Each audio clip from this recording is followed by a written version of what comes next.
Bona tarda.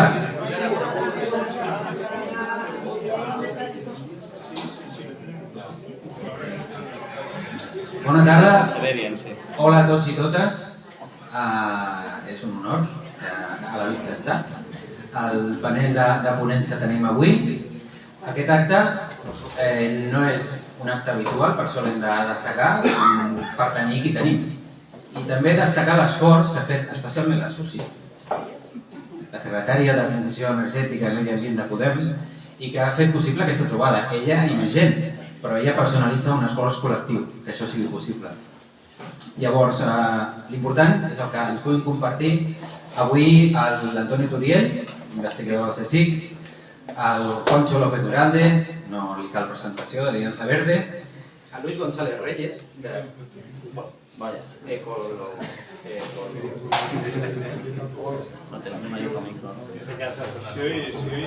Ecologistas en Acción. Habrá que proyectar la voz, me temo. ¿Sí? ¿Está entrando? No. O sea, esto es como de atrecho, mejor no lo uso porque no tiene sentido. Disculpad, espero que las personas que estáis conectadas os llegue el sonido, sí, pero no. Bueno, vamos a ir trampeando. Como mínimo los que estemos en la sala, seguro que a través de la proximidad nos podemos oír, y espero que los que están conectados en línea también reciban el sonido de una manera adecuada. Yo no me voy a enrollar, pero el miércoles era el Día de la Vida de Catalunya, i decíamos todos que som defensors de la terra, no? I ho vèiem així amb el pit ple, defensors de la terra. Però molts d'aquells que s'omplen el pit dient que són defensors de la terra, el que fan és jugar amb la terra, jugar amb l'aire, jugar amb l'aigua, com a béns de consum en funció dels seus interessos. I és una cosa que és de tots i totes, aquests recursos que són limitats. Són limitats, però que hi ha gent que defensa la terra de boquilla, però després no li importa fer grans vies de comunicació que enverinen l'aire, com la D40, o pensar que és imprescindible ampliar l'aeroport, o que el nostre bé i la nostra felicitat vindrà sempre de la pujada del PIB o que hi hagi més milions de turistes que arribin cada any. Llavors vivim en un món limitat, amb uns recursos que són els que són, i on la població, al llarg de molt de temps, ens han fet associar el concepte de felicitat i fins i tot de la nostra personalitat a posseir certs béns de consum que ens donen caché com a persones, perquè tenim aquestes marques i aquests béns de consum. També fer creure, a través d'aquest relat col·lectiu, que tot va molt bé perquè venen 21 milions de turistes, 22 milions de turistes, 3 turistes per persona a Catalunya cada any, i això ens fa anar bé a tots. Doncs hauríem de preguntar quina és la mena d'ocupació que crea aquest model econòmic, quin és el retorn que genera, quin és el peatge que paguem tots i qui s'està beneficiant d'aquest relat.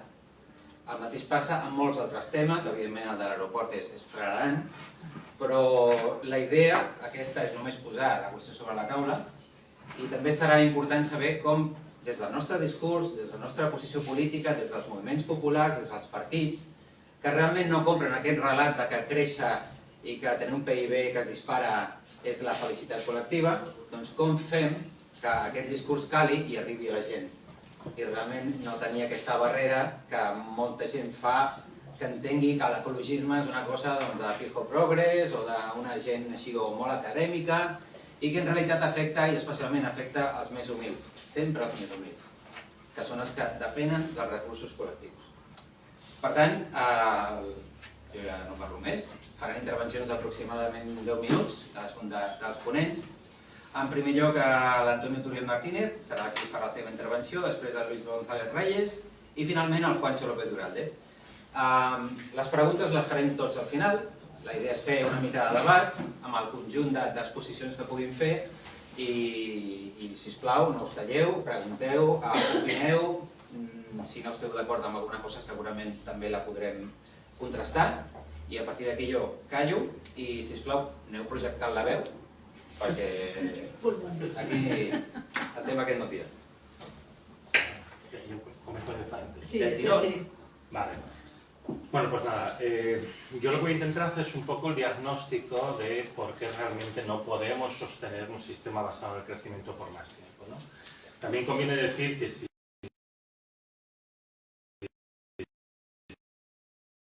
estamos hablando tanto del crecimiento, que no es un concepto, el lenguaje que utilizamos, nos hemos acostumbrado a utilizar, asociamos crecimiento con bienestar, porque esto es lo que siempre se transmite, ¿no? Sin embargo, la necesidad del crecimiento es una necesidad del capital, es un producto básico del capitalismo. Y aquí el problema que tenemos es que, por ejemplo, desde el ámbito de las ciencias naturales, que es lo que me ocupo yo, estamos viendo que estamos llegando a los límites del crecimiento. Cosa que, por cierto, ya se sabía que iba a pasar, ya se dijo por primera vez en los años 70 del siglo pasado, y ahora simplemente estamos llegando al punto en el que previsiblemente íbamos a llegar a principios del siglo XXI, que es donde estamos en este momento. Todos sabéis, sin duda, el problema del cambio climático, la gravedad que tiene, ¿no? Esto es un tema que se habla recurrentemente, aunque, como también sabéis, no se está consiguiendo realmente frenar las emisiones. El año pasado fue el año que tuvo el máximo de emisiones de la historia, 40 gigatoneladas de CO2 emitidas a la atmósfera. En este momento la situación con respecto al cambio climático está adoptando unos tintes un tanto críticos.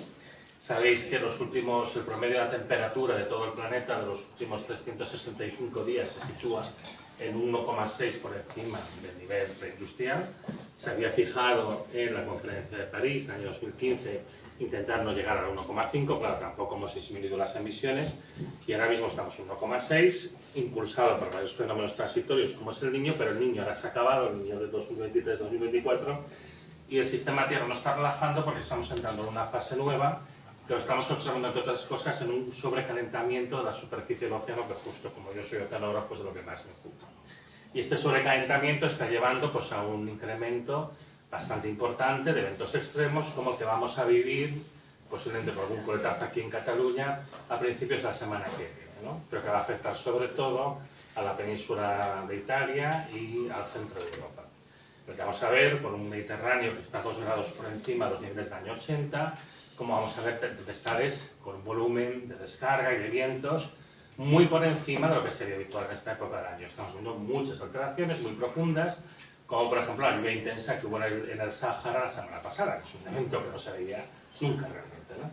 Entonces, a esto se le unen otros fenómenos no lineales, como pueden ser los cambios en circulación oceánica que afectan al clima de Europa, la desertificación o la salinización de la Amazonia, la destrucción de la selva africana, el desplazamiento del monzón y un montón de fenómenos a escala global que están tomando una velocidad muy grande debido pues, al problema de las inestabilidades no lineales del cambio climático.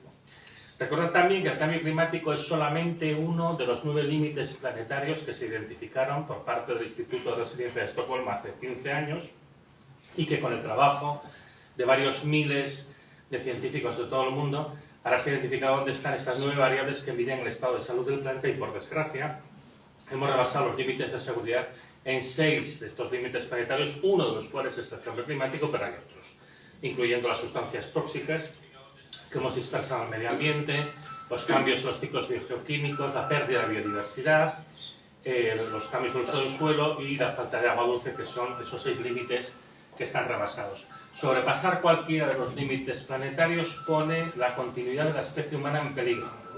Esto es una cosa que es conocida.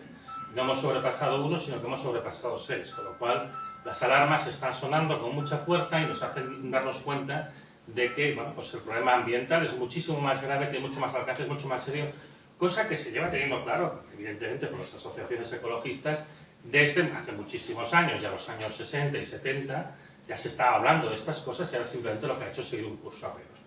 Esto por lo que respecta, digamos, a los problemas ambientales que tenemos, que nos exigen una actuación inmediata, porque si no, evidentemente, podemos encontrarnos en un punto de no retorno, del cual será muy difícil, como su nombre indica, salir, ¿no? Que será muy difícil conseguir un planeta habitable para la especie humana. Pero no está en peligro el planeta, no está en peligro la vida, una parte de la vida seguramente sí, lo que está en peligro es la especie humana, esto es lo que estamos poniendo en peligro. Combinado con esto está el problema de la escasez de recursos. No tenemos una cantidad infinita de recursos naturales, pero el problema de la escasez de recursos no comienza cuando se agotan por completo, sino cuando se llega a sus máximas tasas de extracción y a partir de aquí empieza a decaer, ¿no? Y esto, por ejemplo, es algo que estamos observando con el petróleo. La máxima extracción de petróleo crudo convencional, que es el petróleo de toda la vida, fue el año 2005, hace 19 años. Ahora mismo se extrae un 14% menos de lo que se extraía entonces.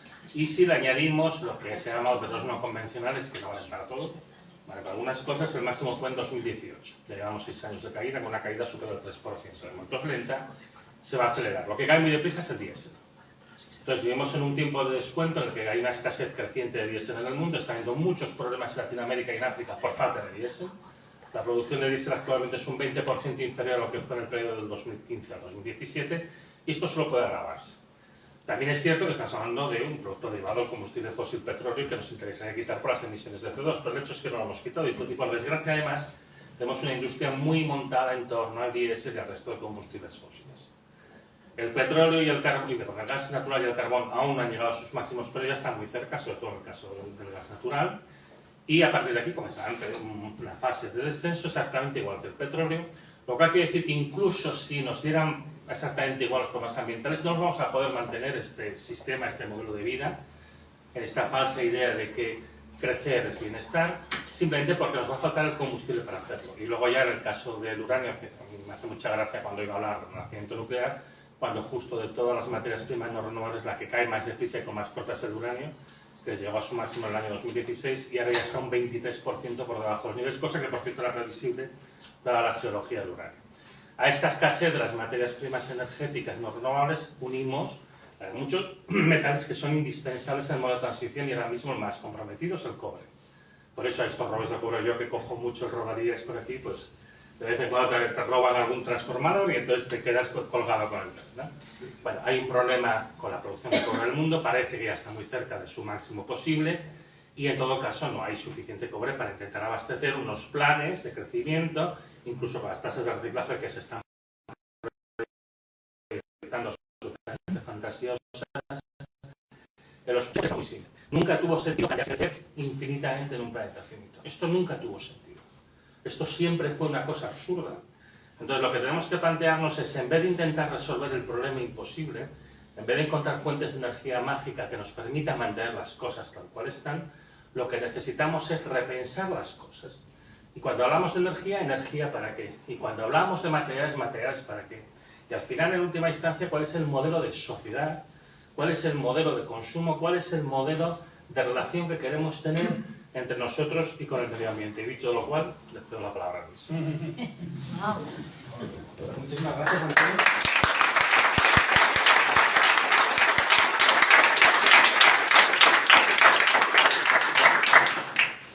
Bueno, muchísimas gracias, Antonio, y muchísimas gracias por la invitación. ¿Se me oye bien en el fondo?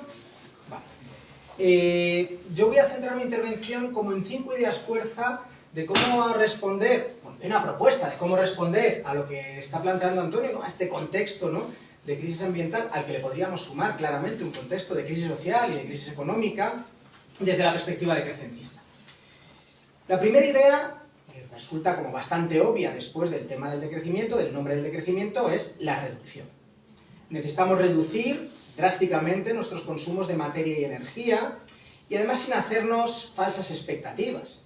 Necesitamos reducir nuestros consumos energéticos porque no solamente se nos están agotando esos combustibles fósiles y además los tenemos que abandonar como consecuencia de la emergencia climática, sino porque es que además las renovables no tienen las características de los combustibles fósiles y no van a ser capaces de mantener el sistema actual pues tal y como lo tenemos montado. No son fuentes energéticas que las tengamos en formato stock, es decir, que podamos utilizarlas independientemente de si es de día o es de noche, de si sopla el viento o deja de soplar, de si ha llovido mucho o poco, de si han crecido mucho o no las plantas. Estas son las características de las renovables. Las características de los combustibles fósiles es que las tengo siempre, 24 horas al día, 365 días al año, y cuando cambian las fuentes energéticas tengo que cambiar de alguna manera la forma de organizar mi economía. Es que las fuentes energéticas renovables están muy dispersas sobre la superficie del planeta. Llega un montón de radiación solar sobre el planeta, pero no nos llega concentradita sobre un punto, sino que llega dispersa por una gran cantidad de superficie, y si yo quiero conseguir una cantidad apreciable de energía, ¿qué es lo que tengo que hacer? Poner un montón de paneles solares.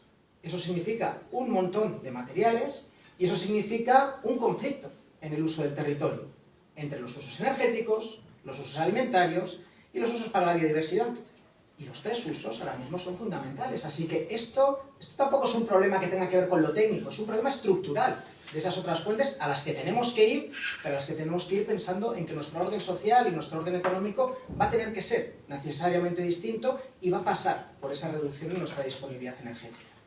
Porque la tercera característica de las energías renovables es que nos pueden dar una cantidad energética para vivir dignamente, pero no para vivir como vivimos ahora, sino para vivir con unos consumos notablemente por debajo de los que tenemos ahora, no digo ya de media a nivel mundial, pero desde luego, y mucho más, pues en los países enriquecidos como los que nos vivimos. La cuestión no va solamente de reducción de energía, sino que la cuestión va también de reducción en nuestra disponibilidad de materiales. Antonio hablaba del cobre, pero le podríamos sumar más. Le podríamos sumar el fósforo, le podríamos sumar un montón de metales raros que son determinantes para el desarrollo de esas renovables de alta tecnología, pero también de un montón de aplicaciones que tenemos en nuestra sociedad industrial que nos marcan la necesidad de crecer. Si hablamos de hacer frente a la emergencia climática, los estudios son meridianamente claros. No se puede hacer frente a la emergencia climática sin una reducción del consumo. Y esto nuevamente nos lleva hasta ese elemento clave de la reducción. Pero es que no solo tenemos una emergencia climática, tenemos también una emergencia ecosistémica. No podemos hacer frente a la pérdida de biodiversidad que se está llevando por delante pues, la capacidad de satisfacción de nuestras necesidades si no hacemos también una reducción en nuestro consumo material energético.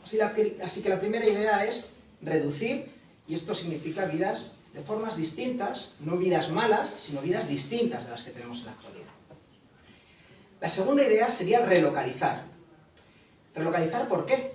Pues porque no tenemos capacidad de mantener el trasiego que tenemos de mercancías, de personas y de información a largas distancias, en rápidas velocidades, vamos a cortos tiempos, y además en grandes volúmenes, sin el concurso de los combustibles fósiles. No existe alternativa sin esto. No la hay. Ni el hidrógeno, ni la electrificación del transporte, ni los agrocarburantes.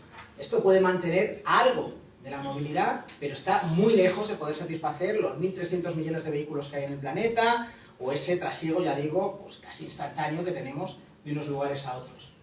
Así que lo que necesitamos son economías mucho más locales, y esto no es una cosa menor en nuestros órdenes, porque entre otras cosas plantean un tránsito desde economías globalizadas como la que vivimos en la actualidad a economías localizadas donde el grueso de lo político, de lo económico, de lo cultural esté en lo local.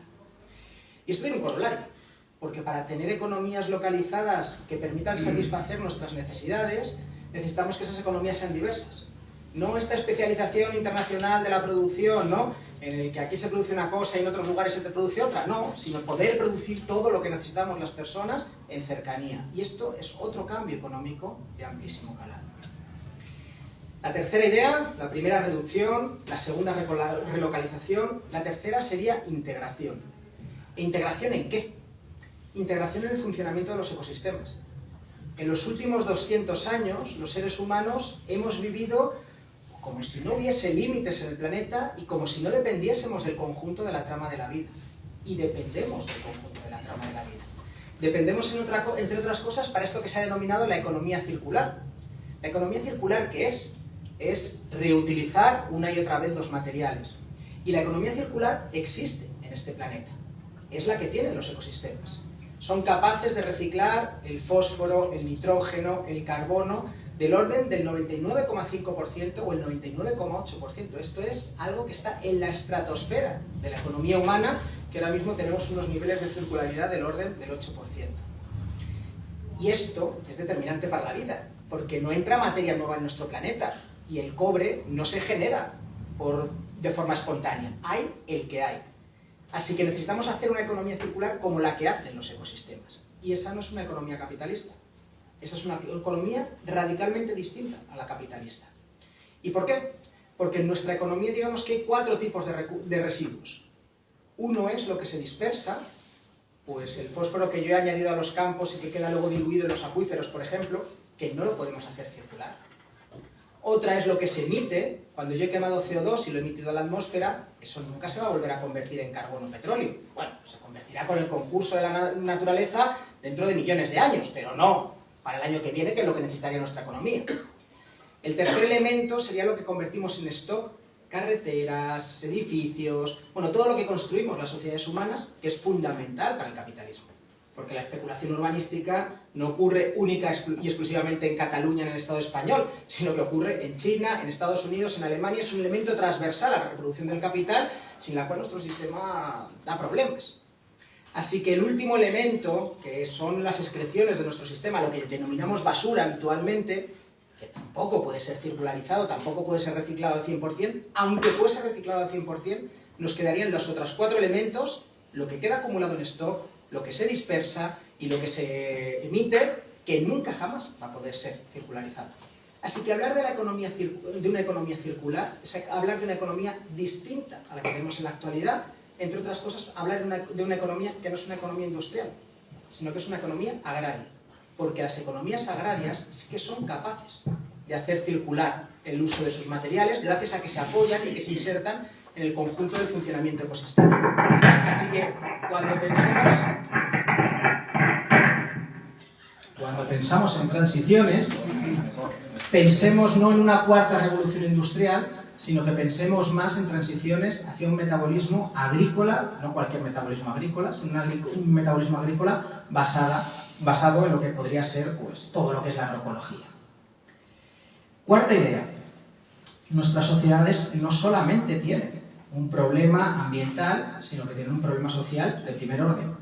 En el momento actual de la historia de la humanidad es en el que el reparto de la riqueza es más desigual de ningún otro momento en la historia de la humanidad. Así que no solamente necesitamos hacer una transformación de corte ecológico, sino que necesitamos hacer una transformación de corte social que, entre otras cosas, reparta esa riqueza para que las poblaciones que están en situaciones pues, de exclusión y de máxima vulnerabilidad pues, puedan vivir dignamente. Y pensar en ese reparto de la riqueza es pensar que esa reducción en los consumos materiales y energéticos tiene que ser necesariamente muy desigual y que quienes tienen posiciones de privilegio en nuestro sistema tienen que decrecer de forma muchísimo mayor, mientras que habrá otras personas que viven en condiciones miserables que tendrán que aumentar sus consumos materiales y energéticos para vivir en condiciones dignas. Y esto tiene políticas concretas. Tiene políticas concretas que hablan de reparto de la riqueza, porque los servicios públicos tienen que ver con el reparto de la riqueza, porque repartir el empleo, pues reducir la jornada laboral, adelantar la edad de jubilación tiene que ver con el reparto de la riqueza, porque la renta básica de las iguales tiene que ver con esto, porque las expropiaciones tienen que ver con esto, y este tipo de políticas son políticas que necesitamos. Y no pensemos solamente en un reparto de riqueza dentro de los territorios en los que habitamos, sino que pensemos en ese reparto de riqueza también a nivel internacional, porque realmente el grueso de las desigualdades no se hacen dentro del contexto catalán o del contexto español, sino que se hacen en el contexto internacional, y esto nos da una mirada internacionalista que es tremendamente necesaria en las transiciones en las que nos encontramos. Y la quinta y última idea, y con esto lo dejaría, es que poner en marcha todo esto es tremendamente difícil en el contexto socioeconómico en el que nos encontramos, porque nos encontramos siendo cómplices y copartícipes del funcionamiento de nuestro sistema. Necesitamos encontrar un empleo para conseguir dinero para poder satisfacer nuestras necesidades, porque en la medida que todas nuestras necesidades, o gran parte de ellas, están mercantilizadas, el dinero es un elemento básico y necesitamos vender nuestra fuerza de trabajo. Y esto es algo que nos hace ser cómplices pues, de la destrucción social y de la destrucción ambiental. Así que necesitamos salir de esa rueda. Y salir de esa rueda sería construir autonomía. Esa sería la quinta idea, la construcción de autonomía. Y la construcción de autonomía es la capacidad de satisfacer nuestras necesidades sin tener que recurrir al mercado. Es decir, poder cultivar parte de nuestros alimentos, poder generar la energía que necesitamos, poder construir nuestras casas.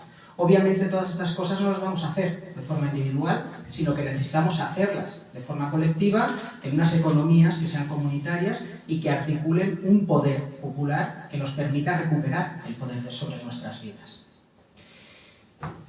Estas 5 ideas, reducción, relocalización, integración, reparto y autonomía, son difíciles de llevar a cabo. Y yo simplemente he enunciado lo que serían las ideas fuerza.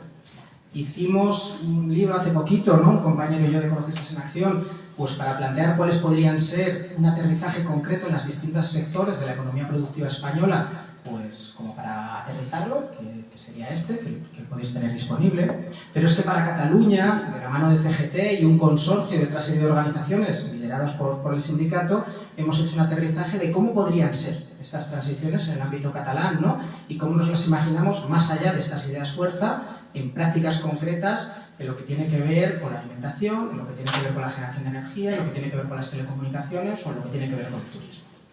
Lo dejo ahí, el documento está disponible, ¿no?, como para desarrollar, y a partir de ahí pues que nos podamos seguir encontrando. Gracias.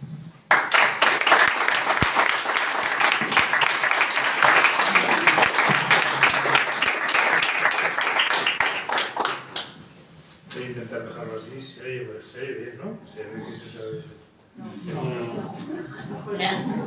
os preocupéis que voy a ver si... ¿Así? Es que quiero intentar evitar tenerlo en la mano porque es un coñazo. ¿Así se oye? Sí. ¿Se oye bien? Sí. Fenomenal.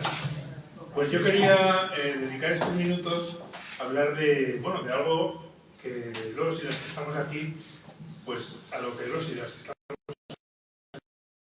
aquí dedicamos nuestra... desde la política, o si es a toda esta situación. Quería empezar muy brevemente por hacer un repaso. Ha hablado Antonio de esos 9 elementos, de los cuales 6 ya están en crisis, que decía el Instituto de Estocolmo. Me gustaría repasar esos 6 muy rápidamente para entender por qué realmente necesitamos de la política, ¿no? Hablamos del clima, del cambio climático, evidentemente es el elemento del que más se habla, no es el único, pero es el elemento, digamos, sobre el que hemos superado los límites del que más se habla. La pérdida de biodiversidad, ese sería el segundo. Estamos destruyendo las especies animales y vegetales que nos acompañan a un ritmo muy superior al que nunca se había hecho, salvo quizás cuando el caso del meteorito que acabó con los dinosaurios, pero estamos a esa velocidad, ¿no? De hecho, hay un libro muy interesante de Richard Leakey que se llama La sexta extinción, que compara la presencia del ser humano sobre la Tierra con ese meteorito que se iba acercando, ¿no? Y dice, si un meteorito se acercara para destruir lo que conocemos en el planeta, seguramente estaríamos haciendo todos los esfuerzos para intentar desviar ese meteorito de alguna manera, ¿no? Y sin embargo estamos haciendo lo mismo y lo hacemos sin prácticamente darnos cuenta de lo que estamos haciendo, ¿no? O dándonos cuenta pero no tomando medidas, ¿no? El tercer elemento es el uso del suelo, que cada vez utilizamos más suelo para usos humanos y por lo tanto dejamos menos espacio para la naturaleza. Por ahí hay una propuesta de que debería protegerse o dedicarse a la protección el 50% del suelo, ¿no? Estamos muy lejos de eso. El cuarto elemento es la presencia de químicos persistentes, de sustancias químicas persistentes, que cada vez son más porque ponemos en el medio ambiente decenas de miles de sustancias químicas cada día y muchas de ellas ni siquiera conocemos cuáles son sus impactos, ni se han estudiado sus impactos, ¿no? Y ese es otro elemento que está desbordado. El quinto es el agua dulce. Utilizamos el agua dulce por encima de las posibilidades de regeneración. Los acuíferos, aquí por ejemplo tenemos un problema grave con la contaminación con nitratos. Cada vez más pueblos no pueden utilizar el agua de sus pozos porque está contaminada por los nitratos. En muchos casos debido a la presencia de macrogranjas. Y por último, los ciclos biogeoquímicos del nitrógeno y del fósforo, ¿no? Es decir, estos son los 6 elementos que están desbordados, es decir, que hemos roto los límites, ¿no? Y claro, ante esto hay una reflexión evidente, ¿no? ¿Qué está pasando? ¿Por qué no respondemos? Es una reflexión que he hecho mucho y seguro que muchos la habéis hecho y muchas la habéis hecho también, ¿no? ¿Por qué? Si tenemos la evidencia científica de que todo esto está ocurriendo, sin embargo, ¿por qué la política no está dando respuestas, ¿no? Y sobre esto es sobre lo que yo quería reflexionar un poco, porque la crisis política en la que estamos inmersos es evidente y es una crisis política global, ¿no? Y es una crisis política que está llevando precisamente, o que está derivando a promover precisamente sectores directamente negacionistas. Es decir, ¿por qué el negacionismo se está imponiendo? Pues yo creo que hay un factor clave que es el miedo, ¿no? Es decir, vivimos en una situación de miedo, queremos negar esa realidad, queremos esconder la cabeza, o mucha gente lo que hace ante esta realidad que tenemos y que la ciencia nos pone sobre la mesa es esconder la cabeza, decir, esto no puede estar ocurriendo, vamos a seguir. Y para justificar que seguimos hacia adelante solo lo podemos justificar si negamos la mayor, si negamos la realidad, ¿no?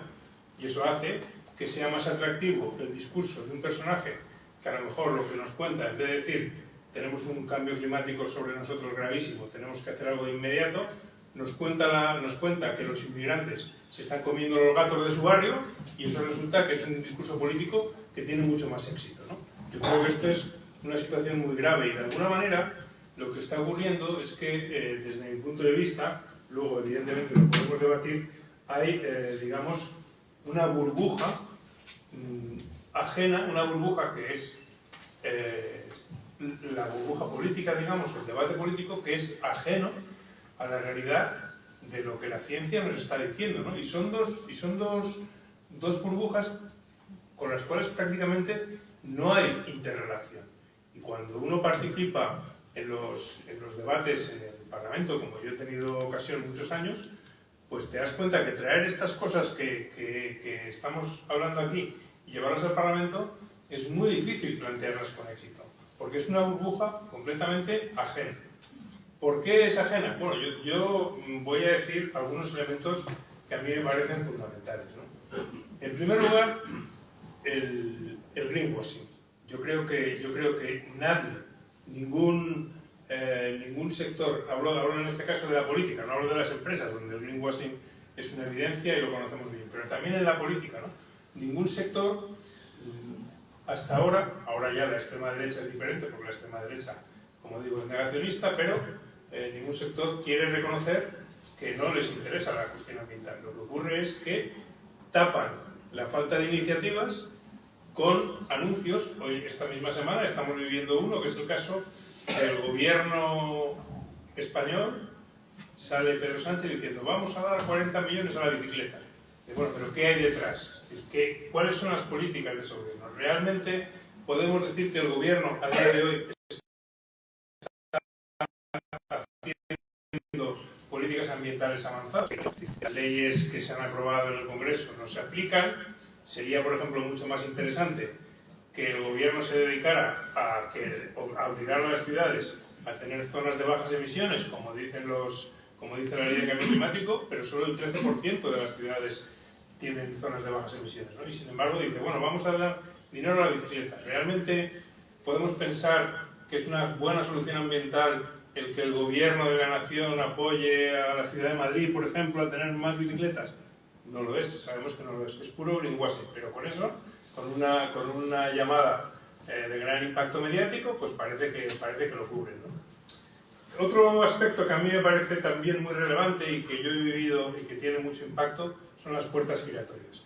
Digo que lo he vivido porque en el Congreso lo hemos vivido, ¿no? Alguien me decía hoy, hablando del voto del PNV, por ejemplo, sobre Venezuela, ¿no? Me decía, ¿no tendrá que ver que el expresidente del PNV es el presidente de Repsol? ¿No habrá ahí una conexión? ¿Por qué de repente el PNV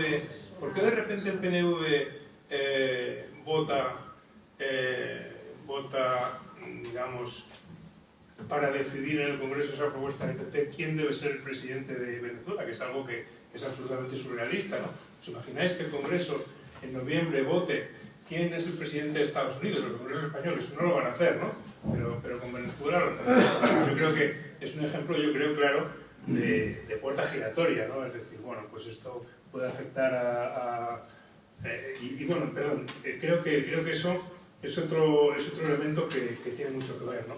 La influencia de la empresa, de los fondos, de la industria sobre las decisiones políticas es brutal, no lo podéis imaginar. Es decir, desde el momento en que se pone una iniciativa, sea la que sea, sobre la mesa, hay una incidencia y hay un lobby por parte de las empresas que es brutal y que lleva mucho tiempo incidiendo. Las empresas de combustibles fósiles en concreto, por ejemplo, llevan años, no solo en España, sino globalmente, influyendo para que no se adopten medidas que puedan restringir los combustibles fósiles. Por eso cuando nos preguntamos ¿por qué? Y lo preguntaba Antonio también, ¿por qué no está siendo efectiva la lucha contra el cambio climático? entre otras cosas, porque hay grandes empresas con grandes capacidades, con gran capital, que llevan décadas frenando cualquier medida contra el cambio climático. Ellos sabían, las empresas petroleras, y eso está documentado científicamente, conocían perfectamente los efectos del CO2 en la atmósfera. Lo sabían mucho antes de que se hablara de cambio climático. Durante mucho tiempo lo han tapado, durante mucho tiempo han tratado de impedir que este conocimiento científico llegara. Una vez que ha llegado, han financiado, y esto también está documentado, los lobbies negacionistas están financiados por estas empresas, y así sucesivamente. Es decir, existe una acción, y cuando ya llega al Congreso, os aseguro que la acción de estos lobbies es intensa, muy intensa, sobre los diputados, y se apoyan, por un lado, en el desconocimiento de los políticos, y por otro lado, en los intereses que van de la mano de ciertos partidos y de ciertas empresas. Y es que yo he vivido cómo los documentos, las enmiendas que presenta, por ejemplo, una compañía petrolera, llegan directamente a la mesa a través de partidos. Ciudadanos, por ejemplo, todas sus enmiendas de cambio climático eran de Repsol. Así, o sea, Repsol las mandaba y ellos directamente las tramitaban, sí, o sea, le quitaban eso yo lo he visto, ya ha ocurrido, y yo era presidente de la Comisión de Cambio de Medio Ambiente, y lo he visto en primera persona. Todos estos son elementos que inciden en que, finalmente, pues realmente la política sea una herramienta que con mucha dificultad hace frente a estos problemas. Claro, esto, para mí, no lleva a decir, como dicen muchos, porque creo que es erróneo, no lleva a decir, guau, es que la política, es que los políticos, es que es una mierda. Creo que eso es un error. Creo que es lo contrario, precisamente, lo que hay que hacer. Creo que tenemos que implicarnos, creo que tenemos que trabajar para, pues que haya fuerzas, o por lo menos una fuerza, que sea capaz de plantear estas cuestiones con claridad y abiertamente desde lo local, es decir, desde los ayuntamientos, donde las decisiones que se toman son fundamentales, a lo estatal, a lo europeo y globalmente. Creo que esa es la respuesta correcta. Creo que el decir la política no sirve es erróneo. Yo creo que hoy no sirve, es insuficiente, pero no sirve porque no hay suficientes voces, porque no hay suficiente fuerza, porque no hay suficiente empuje, porque no hay suficiente impulso. Creo que ese es el problema. El problema no es la herramienta. Es una herramienta que tenemos ahí y que deberíamos utilizar mucho más. Y por eso, en mi caso personal, pues yo me impliqué en esto precisamente con la convicción de que es imprescindible que estemos ahí y que tratemos, por lo menos, de dar testimonio de lo que está pasando y de contar las cosas que yo puedo contar aquí. Ojalá de ir mucho más allá y de poder cambiarlo. Y se han hecho muchas cosas buenas, es decir, yo creo que no podemos tirar por la borda todo lo que en estos años hemos hecho y hemos conseguido, que han sido muchas cosas. No me voy a poner a enumerarlo ni a ponerle medidas. Que son insuficientes, sin lugar a dudas. Que hay que ir mucho más allá, sin lugar a dudas. Pero cosas que no hubieran ocurrido si no hubiera habido gente que está trabajando en este ámbito para cambiar las cosas. Así que, efectivamente, yo hoy, pues un poco mi mensaje es ese, ¿no? Creo que, efectivamente, la cosa está mal, pero creo que no podemos concluir, como la cosa está mal, sálvese quien pueda y yo me voy de fiesta y todo es una milonga, que es un poco la conclusión que nos tratan de vender de la extrema derecha, sino más bien la contraria. La situación es preocupante, la ciencia nos está advirtiendo, vamos a remangarnos y vamos a luchar en todos los ámbitos que podamos. Y para mí la política es un ámbito que no debemos despreciar, sino que al contrario debemos estar y debemos tratar de dar respuesta también a la política, porque creo que es muy importante. Y bueno, pues esto era lo que yo quería contar. Vale. Muchas gracias.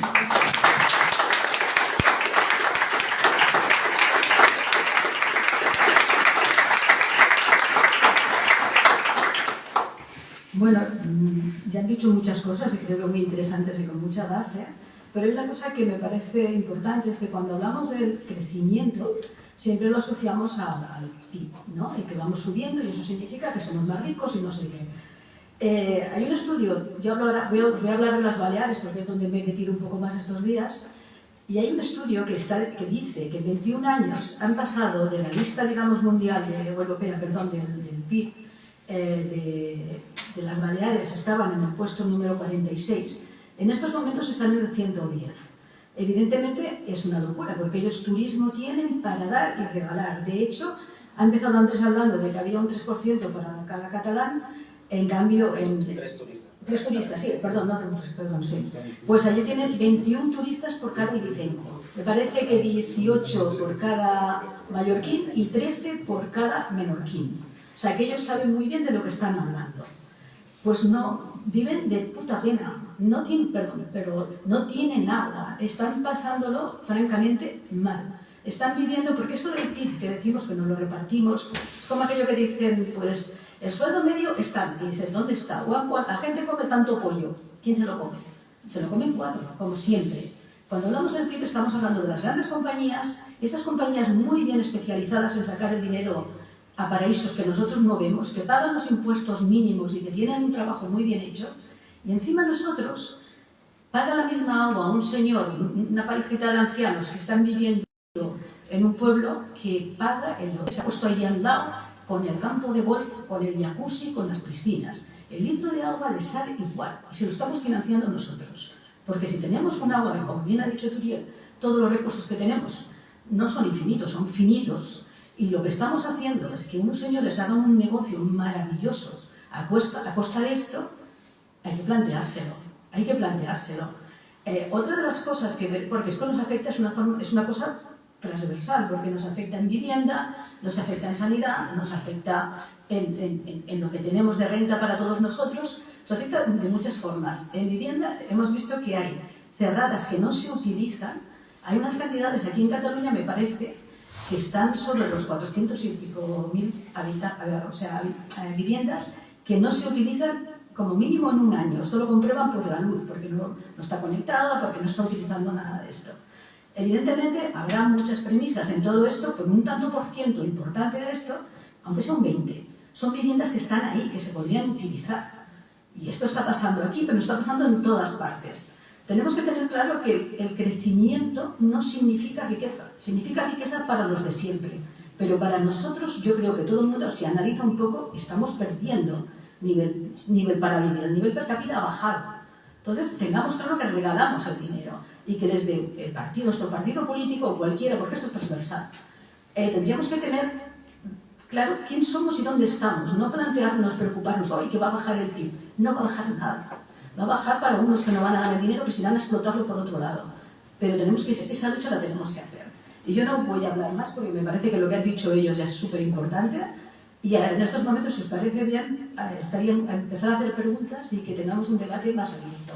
¿Vale?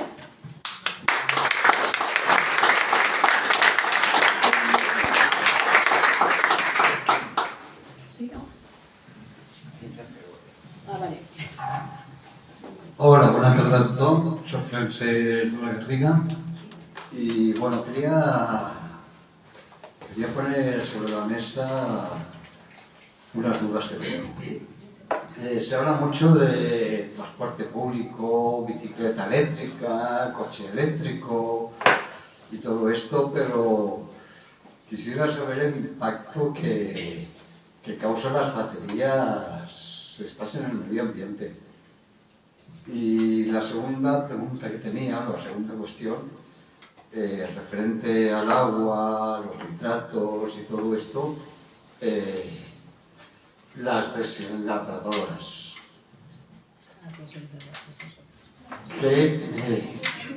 ¿Qué contaminación realizan? Porque yo por lo que he buscado por ahí es tremendo. Y solamente quería puntuar esto. Gracias. A todas y a todos. Hablando de baterías, ¿ya tiene pilas? Sí, pero sí que es.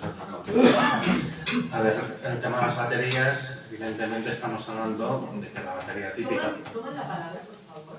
Sí, podemos tomarla, sí. Sí. En el caso de las baterías, como utilizan materiales que son escasos y que su proceso de extracción en general es bastante contaminante, hay un impacto grande, sobre todo en otros países, en el sur global.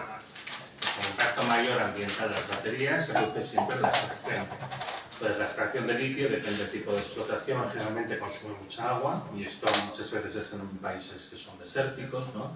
Pues ahí tenemos pues, Argentina, en Chile, en Bolivia, en zonas que, bueno, muchas veces, en Australia mismo, no hay tanta agua, entonces eso implica una competición por recursos acuíferos, y luego, bueno, pues quedan los residuos que queden de la propia explotación, ¿no?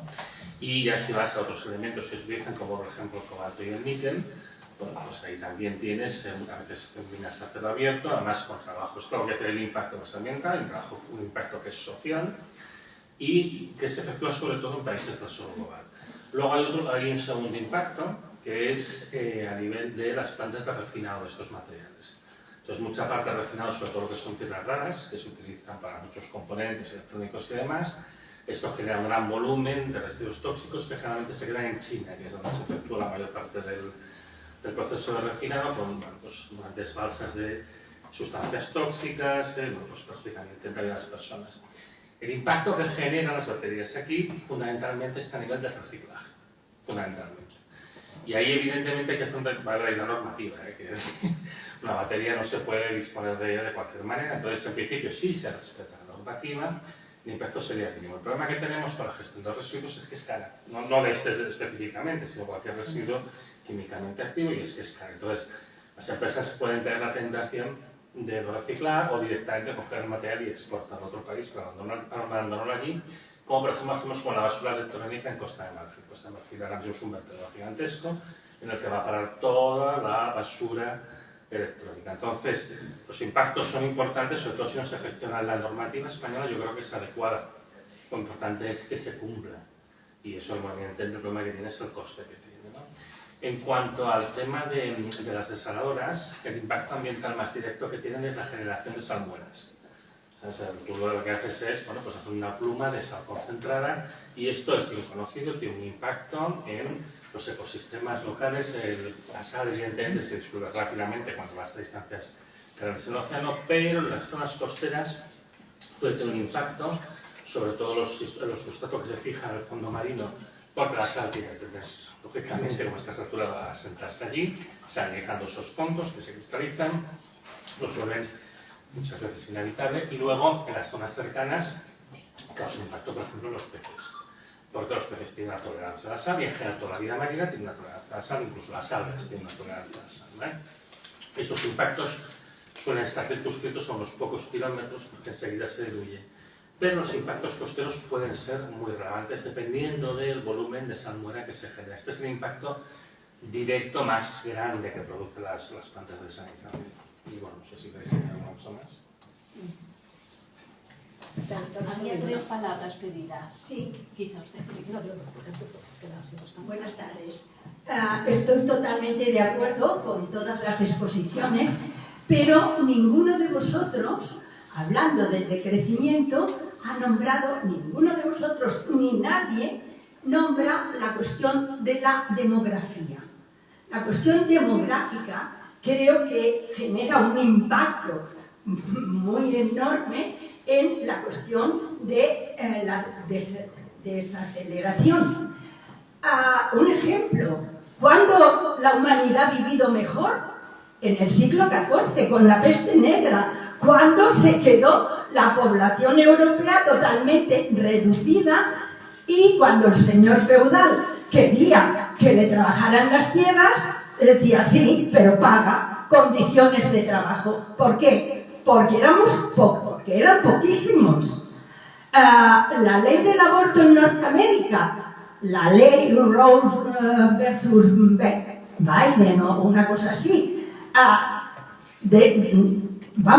redujo la criminalidad en toda Norteamérica exponencialmente. Yo creo que el control de la natalidad, las leyes del aborto, son las que realmente van a favorecer que haya una verdadera desaceleración, evitar el consumo excesivo de recursos, el agua, los materiales naturales, en fin. ¿Por qué nadie habla del antinatalismo? ¿Por qué, al contrario, nos estamos quejando que Europa es un país de viejos? Los jóvenes tienen que tener hijos, no hay bastantes, somos 8.000 millones. 8.000 millones. ¿No somos bastantes? ¿Por qué este empuje de la cultura, este empuje de la naturaleza, que los jóvenes han de formar, han de tener una vivienda para formar una familia y tener hijos?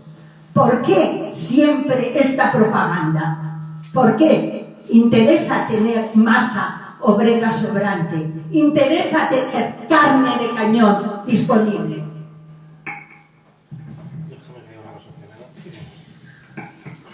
A ver, aquí evidentemente no son los temas poblacional, pero yo, por ejemplo, lo hablo mucho.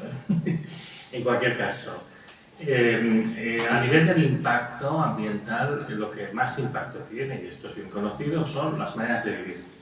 Es decir, de los 8.100 millones de personas que hay en el planeta, la parte que genera más impacto son los 1.000 millones que viven en el norte global.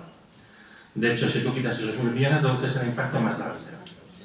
Entonces, no es tan simple como decir vamos a reducir población, sino como decir vamos a reducir lo que de consumo. En todo caso, es cierto que el planeta no puede contener una cantidad infinita de humanos y en todo caso es probable que para vivir de una manera sostenible el número total de humanos pueda ser que se tenga que reducir, la capacidad de carga por medio sostenible del planeta sea sensiblemente inferior, y yo personalmente creo que es probable que sea sensiblemente inferior.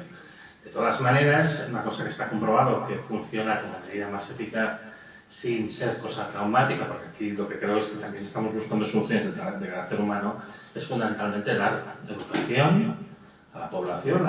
Cuando la población está más educada ya tiene tendencia a pensar en cosas, pues eso, la planificación familiar, el tipo de vida que quieren vivir, el tipo de vida que quieren dar a los hijos. También los sistemas de protección social ayudan mucho, ¿no? Porque la gente a veces tiene hijos simplemente pues, para garantizarse la vejez. Y luego, en general, todo lo que tiene que ver con la emancipación de la mujer, que es una cuestión de solidaridad, de justicia social por sí mismo, ¿no? Entonces, estas medidas suelen ser las más eficaces, o sea, son medidas de carácter social. Y eso, de manera natural, yo creo que lleva a muchos países a equilibrarse, ¿no? Pero en cualquier caso, cuando hablamos del impacto, Néstor, tenemos que ser realistas. El impacto del norte global es inmensamente superior al resto del planeta. Es que si desapareciéramos los 1.000 millones de los países más opulentos, el resto podrían vivir bastante bien durante 30, 40, 50 años prácticamente haciendo las cosas igual que las hacen actualmente, incluso vivirían mejor, porque no tendrían que soportar la presión extractiva que se ejerce desde el norte, ¿no? Entonces, yo en estas cosas también hay que ser un poco cauto, porque aunque estoy de acuerdo en algunas de las cosas que he dicho, tenemos que tener en cuenta que el modo de vida, particularmente nuestro modo de vida, es lo que mayor impacto tiene sobre el planeta. No sé si tú quieres... Un par de apuntecillos. ¿Que las políticas natalistas tienen que ver con el sostenimiento de nuestro sistema? Creo que es claro. Y no solamente por esa mano de obra de reserva que queda ahí en el paro, sino por un aumento del consumo, un aumento de la producción. Hay distintos elementos que ayudan al crecimiento y al sostenimiento de nuestro sistema que tienen que ver con la natalidad. Pero yo creo que la clave, lo apuntaba Antonio, y voy a reforzarlo con ello, es que la población es un factor del impacto ambiental, pero no es el factor principal. Hay un estudio que lleva ya unos cuantos años, yo creo que es un estudio clásico, que plantea cómo los 3 vectores de impacto ambiental son, por una parte, la población, cuanta más población, más consumo, desde ahí por más impacto. Por otra parte, los consumos de determinadas partes de la población, esto que comentaba anteriormente Antonio. Y en tercer lugar, las tecnologías que se usan, las técnicas que se usen, porque obviamente no genera el mismo impacto una central nuclear que un molino hidráulico. No tiene nada que ver una cosa con la otra, por más que te pueda servir para moler ambas cosas, grano o lo que sea, ¿no? Hasta la revolución industrial, la población era el primer factor, de alguna manera, de impacto sobre el territorio. Los otros 2 eran factores relativamente secundarios. Desde la revolución industrial hasta aquí, la cosa ha cambiado y los principales factores de impacto son el nivel de consumo de una población privilegiada y las técnicas que se utilicen. Esto no quiere decir que no tengamos que tener en cuenta el tema poblacional. Quiere decir que si nos ponemos a poner el foco en qué es lo que tenemos que cambiar primero, tiene que ver con esos niveles de consumo que hablan de injusticia y con esas técnicas que hablan de nuestro modelo industrial que tenemos en la actualidad. Y esto me lleva al tema de la Edad Media, porque en la Edad Media, efectivamente, hubo un momento de resurgir de niveles de igualdad social que no tenían precedente durante toda la época del Imperio Romano.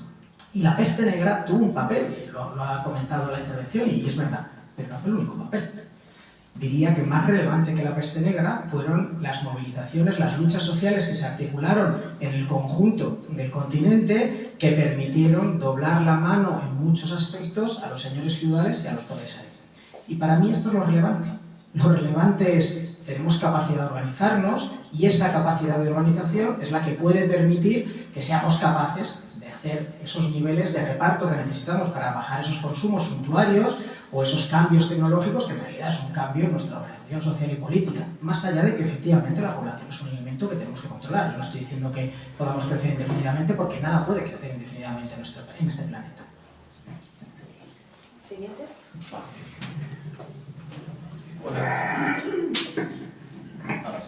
Hola, estoy de acuerdo con todo lo que se ha hablado, y es la preocupación de todo ser humano racional, el cambio climático, las consecuencias en la vida, en general, la vida humana y la vida de todo género, ¿no?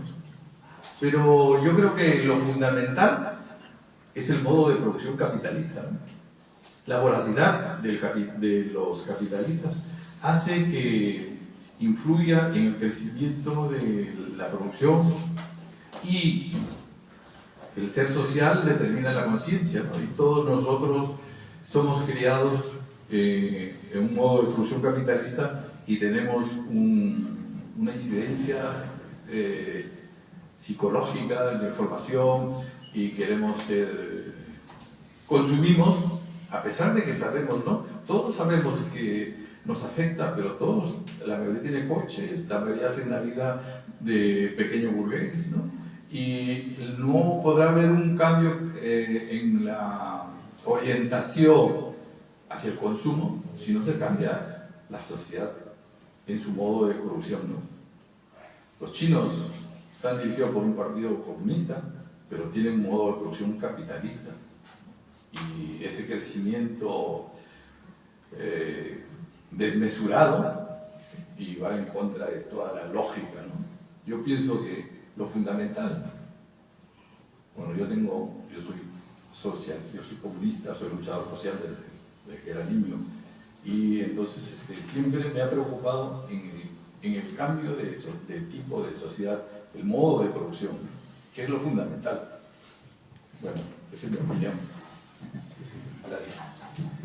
Bueno, yo, algunas reflexiones al hilo de lo que has comentado. En primer lugar, evidentemente, el capitalismo es el núcleo del problema que estamos abordando aquí. Eso es así. Sin embargo, hay algunas cosas. Yo, en primer lugar, sobre lo de responsabilizar a todos por igual, que es una parte del mensaje que nos están enviando, yo estoy completamente en contra de ese mensaje, porque creo que no todos somos igualmente responsables. Todos tenemos una responsabilidad, pero algunos más que otros. Y aquellos que toman, porque los ciudadanos y las ciudadanas de abajo nos movemos en el marco en el que nos podemos mover. Si hay un buen transporte público colectivo, porque las administraciones han tomado esa prioridad, nos movemos en transporte público y podemos hacerlo. Si no nos queda más remedio muchas veces que tener que utilizar el vehículo privado y estar contaminando. No porque seamos irresponsables, sino porque no nos dejan otro remedio. Si no tenemos sistemas adecuados, si no hay sistemas adecuados de envasado de los alimentos, ni sistemas adecuados de reciclado de los residuos, nosotros hacemos lo que podemos hacer, y nosotras. Pero realmente los residuos aumentan y aumentan, no porque seamos irresponsables, porque nosotros no queremos llegar de la compra con un montón de envases. Y hay gente que está muy concienciada y que hace lo posible por reducir el mínimo, pero normalmente la mayoría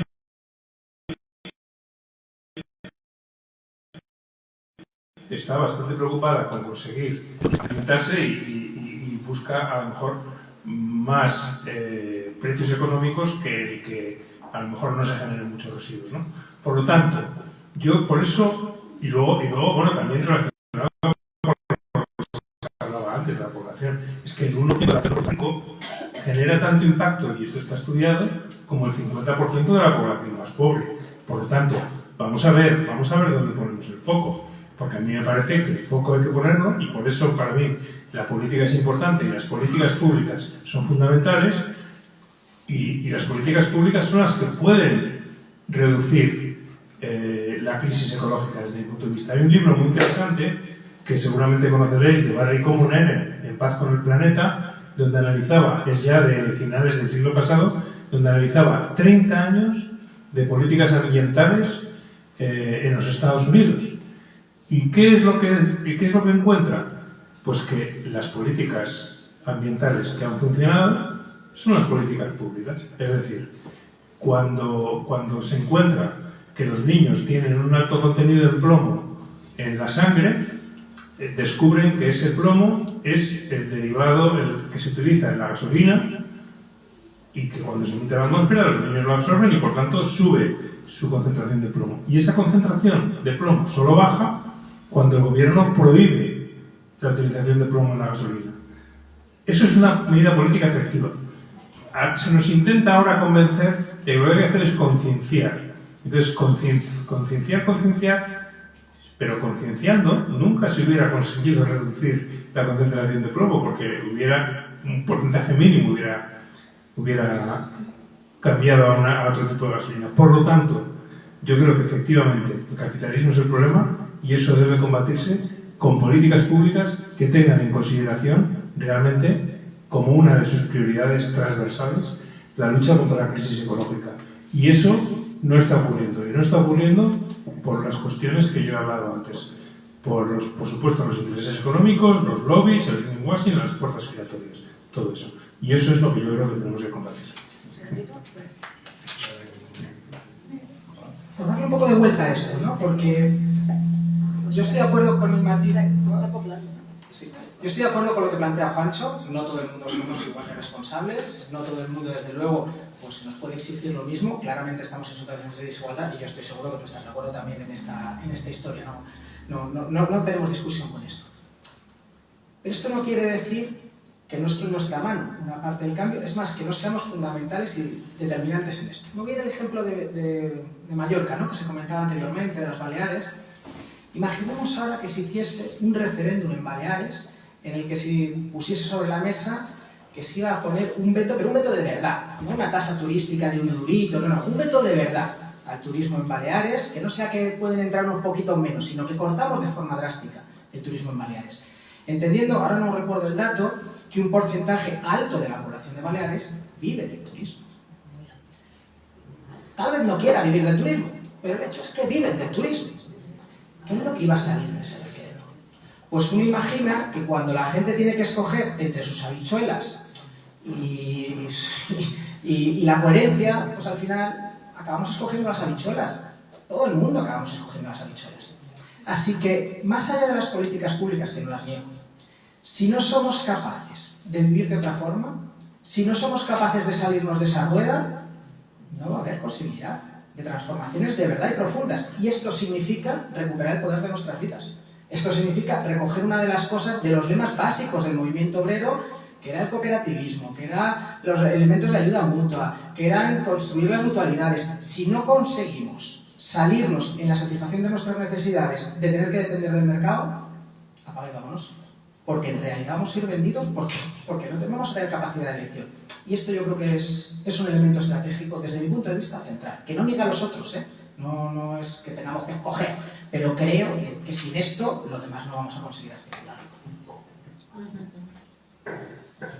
Sí, muy bien las intervenciones. Yo quería hacer algunas preguntas. ¿Se calcula por los científicos las emisiones y la contaminación de las guerras? No la he visto en los informes. No sé si es aparte o están en los mismos. ¿O qué límites tiene eso, no? 2, 3, 4.000 bombas. ¿Cuánto aguanta? Bueno, esa es una pregunta. Por otro lado, me extraña que se diga no sirve el nitrógeno. Y sin embargo, la petroquímica de Tarragona se está construyendo una tubería para ella sola, financiada por el gobierno y la Unión Europea. ¿Tan tontos son los economistas y los que lo construyen sabiendo que eso no va a ser rentable? No lo entiendo, si lo puedes desarrollar un poquito, porque ya tienen una tubería directa desde el Ebro de agua brutal cuando los campesinos están hechos polvos alrededor, ¿no? El otro tema era, claro, es como si tuviera que haber una planificación mundial con una ONU muy democrática, proporcional y con gente de que dirigiera esa ONU con ideas como las vuestras. Y eso se ve tan imposible que la predomina el nacionalismo. Yo voy a quedarme todo el petróleo y los minerales y materiales que pueda, sea China, sea este país o sea el otro. Eso necesita de un tipo de internacionalismo renovado. Igual que surgió el del movimiento obrero, pues tiene que haber algo que enlace esto, porque la construcción que es correcta de esa hegemonía cultural con esa autonomía que hay que ir creando, si no va acompañado de lo otro, y no veo a los BRICS por ese camino. Lo veo más bien por el del egoísmo nacionalista que se une para su moneda alternativa al dólar, que los ha tenido esclavizados y tal, ¿no? Entonces, me gustaría un poco de reflexión en este tema. Y por último, estaba... un momentito que me he perdido. Claro, se evita decir lo que sucede cuando un país lo intenta. Me da igual que sea Vietnam, Cuba, Venezuela, ya vemos lo que le sucede si sale aquí en la República que se pueda construir un modelo ejemplar ecológico de esta transformación que hace falta. ¿Habéis evaluado la correlación de fuerzas del capitalismo, el boicot, lo que tiene la OTAN con sus bases militares? ¿Cómo se le va a dar la vuelta a eso? ¿Con qué tipo de correlación de fuerzas? Porque hemos visto cómo tratan a cualquiera. Aunque lo intente un poquito, como Menchov o como sea, van a saco. Ellos no tienen escrúpulos. Entonces, eso sí que hace falta analizarlo desde la izquierda. ¿Cómo respondemos a eso? Una cosa que me gustaría responderte. En Nueva York han hecho una ley ahora que está haciendo que todos los pisos de Airbnb que a veces se alquilan, tiene que estar el propietario. No se puede alquilar pisos así, tener 40 pisos y alquilarlo directamente. Cada propietario tiene que estar en su piso. Esto lo está haciendo un gobierno que en teoría no tiene nada que ver con la izquierda. O sea, ya se están haciendo cosas. Y aquí se aplican de una manera o se aplican de otra. Nosotros siempre nos traducimos las cosas como nos viene en gana. Pero fuera de nuestras fronteras se están haciendo cosas en esta línea. O sea, no pensemos que se nos van a echar todos encima. Hay pequeños pasos y esos pequeños pasos se pueden hacer. Bueno, yo contesto a las dos primeras preguntas y las dejo a vosotros, ¿no? A ver, el tema de las emisiones, por ejemplo, de los ejércitos sí que se estiman, y además es muy fácil de estimar porque solamente tienes que mirar el volumen de consumo de combustibles, que es un dato que más o menos lo puedes conocer, ¿vale? Entonces, las emisiones de lo que es el ejército se saben, pero creo que tú vas un poco más allá, es el impacto de las bombas. Entonces, el impacto de las bombas es tremendo, pero no tanto por las emisiones de CO2 como por la dispersión de sustancias contaminantes dependiendo del tipo de bombas y luego la dispersión de elementos explosivos, ¿no? Por ejemplo, las bombas de racimo y cosas de este estilo. Y aparte de, evidentemente, la destrucción que causan, la dispersión de aerosoles, entonces, evidentemente la guerra es algo muy contaminante. Simplemente volar un edificio genera un gran volumen de aerosoles, ¿no? ¿Os acordáis de cuando se hundieron las Torres Gemelas? Se generó pues, una nube enorme de polvo, de arena y demás, que eso tiene afectaciones respiratorias graves, aparte que incluso tiene pequeños efectos climáticos transitorios, ¿no? Entonces, esto, hay alguna cosa, parcialmente, no es una cosa muy estudiada sistemáticamente, entre otras cosas porque evidentemente es un tema de estudio desagradable, no nos engañemos, pero que tiene un impacto ambiental seguro, lo tiene además, seguro que no es pequeño. El tema del hidrógeno. Los economistas no van a ser tan tontos como para decir que tenemos que invertir en ladrillo, y porque es una inversión que es segura, ¿no? Y esto se decía en el año 2007 y en el 2008 pronto. Entonces, en el caso del hidrógeno hay que hacer algunas salvedades que son importantes. El hidrógeno verde tiene sentido. No es que sea una cosa completamente absurda. Tiene sentido en unas aplicaciones en concreto y en un volumen en concreto. El problema es la escala.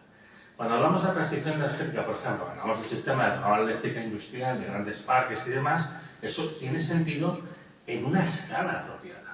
El problema es como cuando dice Luis, cuando pretendes hacer una sustitución masiva.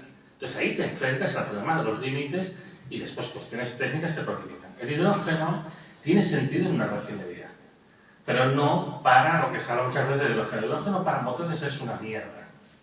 Es una mierda, es decir, tiene poca eficiencia y además genera un montón de problemas adicionales, porque tienes que comprimir, refrigerar, es una sustancia que se escapa, es una sustancia corrosiva y explosiva y demás. El hidrógeno en una refinería tiene sentido, El hidrógeno de la refinería lo puedes utilizar para hacer plásticos, lo puedes utilizar para hacer fertilizantes, no para hacer combustibles de síntesis. Esto se dice mucho y eso sí que es una estupidez, porque el rendimiento es muy bajo. Pero es que hay muchísimos procesos en la refinería que requieren hidrógeno, que actualmente se obtiene mediante la reforma del metano. Coges gas natural, que es CH4, le quitas el carbono, ¿vale? Y lo combinas, por ejemplo, con nitrógeno para hacer fertilizantes, o bien utilizas hidrógeno directamente para poner los integrales de hidrocarburos para poder hacer los plásticos que quieres saber. Entonces, en la refinería de Tarragona, claro que puede tener una cierta utilidad. Cuidado, el hidrógeno siempre va a ser más caro que el gas natural, precisamente pues, por el coste energético que implica. Y eso a lo que nos lleva es a que se va a utilizar, se puede utilizar y tiene sentido utilizarlo, pero de nuevo lo importante es a qué escala. ¿A qué escala? Porque ya no va a ser la energía abundante barata, no va a ser el material abundante barato que actualmente tienes con el gas natural. Y eso al final nos lleva a una pregunta que siempre está por ahí abajo, pero es la que tenemos que responder. ¿Energía para qué? ¿Materiales para qué? ¿Qué queremos? ¿Qué queremos hacer? ¿Cuál es un modelo que sea realmente viable y sostenible? Porque a lo mejor no tiene sentido producir masivamente nitrato de amonio para fertilizar la tierra y contaminar luego los acuíferos. A lo mejor hay que producir un poco, a lo mejor no hay que producir nada. Este es el debate que realmente se tiene que abrir. Lo mismo con los plásticos, ¿no? Los contaminantes estos que describíamos en los límites planetarios, una parte de ellos son los microplásticos. Ahora sabemos que el 0,5% de nuestra masa cerebral es microplástico ahora mismo. Entonces, bueno, pues ese es el tipo de discusión que se tiene que hacer. Entonces, esta gente lógicamente está pensando con esquemas de modelos de negocio clásicos y claro que hay un negocio y por supuesto que lo hay a una escala. Y no para lo que muchas veces se dice. También no olvidemos que aquí también hay unas componentes especulativas muy grandes, ¿eh? Y es lo típico, pues busca inversores, busca financiación, que estas fondos de Generation que generan una distorsión muy grande. Y entonces, bueno, pues muchas de las cosas que se están haciendo ahora no tendrán sentido, pero particularmente las cosas que se están haciendo en la refinería de Tarragona, la mayoría de ellas, no todas, tienen bastante sentido. De todo el que vamos a lo mismo, que haré los de siempre. Bueno, ahora no sé... Pues, no entro en lo de Antonio, yo creo que con eso es más que de sobra. Entro en la parte esta internacionalista y de la represión y demás, ¿no? Porque muchas veces cuando pensamos en la lucha internacionalista, temas climáticos o otros temas ambientales, pues pensamos en las grandes cumbres y sacar de ahí acuerdos y tal, que bueno, digamos que han demostrado unos límites marcados, ¿no? Pero es que en realidad la lucha internacionalista no es solo eso. Es que hay un montón de lucha internacionalista, por seguir con el ejemplo de la emergencia climática, que no se juega en las grandes cumbres. Cuando este verano, no, el anterior, la población ecuatoriana votó en referéndum dejar sin explotar un yacimiento muy importante, el Yasuní, esto es lucha internacionalista. No articulada en grandes cumbres, sino articulada en luchas locales sostenidas durante 10 años para conseguir llegar a esto, ¿no? O cuando sin salir de aquí, ¿no? Pues Son Energía se proyecta como proveedora de electricidad, desde luego muchísimo menos impactante que el resto, ¿no? Y además en un formato cooperativo, y esto se proyecta en el resto del Estado, esto también tiene que ver con esa historia. Lo digo porque creo que necesitamos abrir un poco nuestro abanico estratégico, ¿no? Porque hay muchas veces cosas que podemos hacer en nuestro ámbito local que tienen impacto o posibilidad de impacto en el global, ¿no? Y que probablemente tienen más posibilidad de éxito que pensar que vamos a ser capaces, con la correlación de fuerzas que tenemos actualmente, que es muy desfavorable efectivamente, ¿no? Y esto creo que lo tenemos que tener en cuenta, que conseguir que vayamos a tener un gran acuerdo climático, que nada hace prever que esto vaya a ocurrir. En cambio hay otras cosas que sí que tenemos como más posibilidades de conseguir, que tienen impactos más pequeños, pero que por lo menos tienen éxito. Y esto no quiere decir negar lo otro, pero quiere decir como que abrimos el panorama. El tema de la represión, comparto contigo que es determinante, y que hay que articularlo, y que hay que ver cómo gestionamos esto. Pero sin irnos muy lejos, al otro lado de los Pirineos, encontramos un movimiento, el ZAR, las zonas autónomas a defender, ¿no? Que ha sido capaz de defender un territorio contra la construcción de un aeropuerto en Nantes, y esto empieza a sonar a lo que pasa por aquí, ¿no? El Prat, la ampliación, Illa y toda esta historia, ¿no? Y lo ha hecho con éxito. Y lo ha sostenido durante muchos años, construyendo además un territorio en el que la gente construía esa parte de la autonomía. Ahora mismo tenemos los levantamientos de la tierra, ¿no? Que han sido capaces también de poner en jaque a la represión de la policía francesa, que para quienes no se hayáis enfrentado a la policía francesa no es ninguna gilipollez, o sea que es un nivel de capacidad de represión muy fuerte, y que no voy a decir que esto todo es agua de rosas, que va todo perfecto, pero que también hay capacidades de articulación sobre el territorio, sobre el terreno, ¿no? De resistencias, con derrotas también, y con problemas y con limitaciones, ¿no? Repito, no lo quiero vender como una cosa perfecta, pero que tenemos ejemplos de cosas que están sucediendo, que tienen esa mirada internacionalista y que tienen capacidad de resistir, por lo menos parcialmente, a la represión, y que necesitamos articular a partir de ahí, ¿no? A partir de lo que se está haciendo para mejorarlo y para conseguir pues, aglutinar más fuerzas y conseguir pues, éxitos más rotundos, porque claramente necesitamos éxitos más rotundos. Fíjate, yo creo que en ese aspecto del internacionalismo hemos ido mucho a peor en términos ambientales. Es decir, yo recuerdo que las Naciones Unidas de finales del siglo pasado tomaron decisiones que hoy no se tomarían. Por ejemplo, en el año 1991 se firma el Tratado de Madrid de la Antártida que prohíbe durante 50 años la explotación mineral y petrolífera de la Antártida, de un continente entero. Por ejemplo, en el año 87 se firma el Protocolo de Montreal de Defensa de la Capa de Ozono que prohíbe los clorofluorocarbonos, prohíbe una sustancia que daña la capa de ozono. Gracias a eso la capa de ozono se está recuperando. Por ejemplo, en los años 90 se firma el Tratado de Basilea, que es un tratado que prohíbe la exportación de residuos tóxicos y radiactivos desde países de la OCDE a países de la no OCDE. Por lo tanto, hubo un momento, no hace tanto en nuestras vidas, los más mayores os acordaréis de estas decisiones, hubo un momento en que este tipo de decisiones eran posibles. Sin embargo, ahora, por ejemplo, efectivamente, el acuerdo de cambio climático va de fracaso en fracaso. Se intenta que haya un acuerdo de plásticos, contra los plásticos, y no se un acuerdo global, y no se acaba de conseguir. ¿Qué ha ocurrido? Porque yo creo que esta reflexión es importante.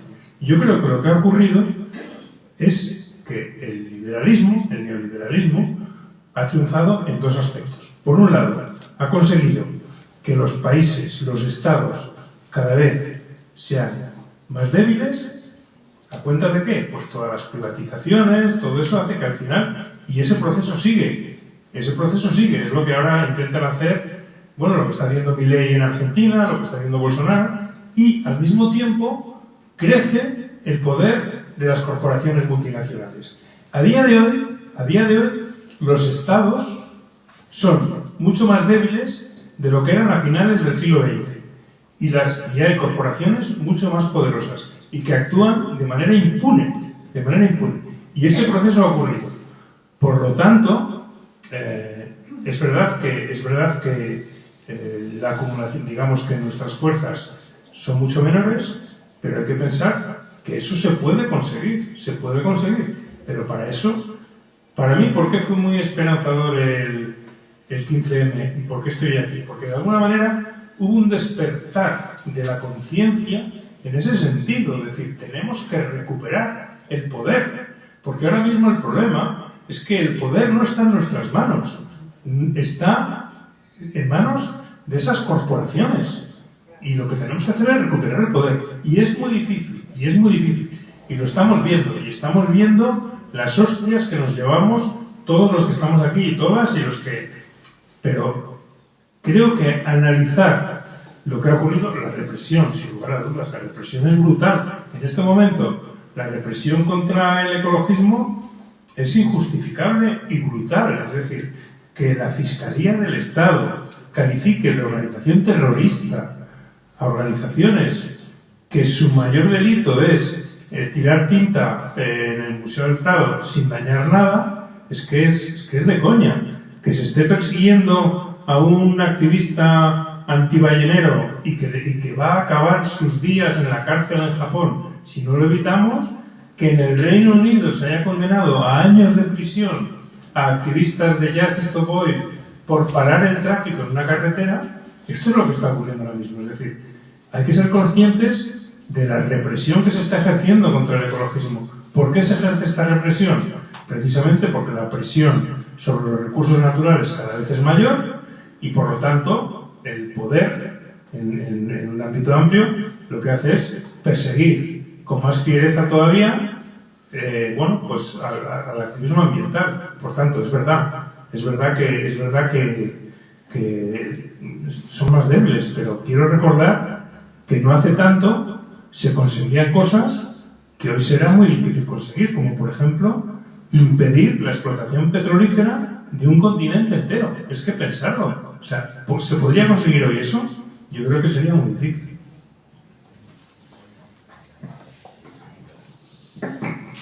Hola, buenas. Yo soy Tony. He ido recopilando las preguntas que han hecho los compañeros en el directo de Instagram. ¿Vale? Nuestro compañero de círculo de San Cugat, Fama Cayuelas, quiere preguntar sobre qué opináis sobre la fusión nuclear y si es sostenible la producción y la instalación de placas solares. JJ Anual del 2024 pregunta que si deben de ser necesariamente las renovables productoras de electricidad y si pueden tener otras aplicaciones. También pregunta que cómo hacer deseable la transición ecológica a las clases más depauperadas que de otro modo, que ahora mismo están siendo tentadas por la ultraderecha. Y también pregunta si puede desaparecer la pobreza mientras sigan habiendo ricos. Y si tendrían que desaparecer los ricos para evitar eso. Muchas gracias.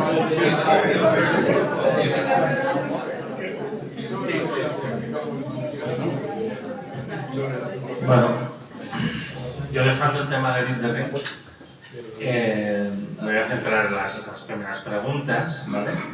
Y creo que después pasará a Luis y a Juancho, por ejemplo, que tendrán algo que decir.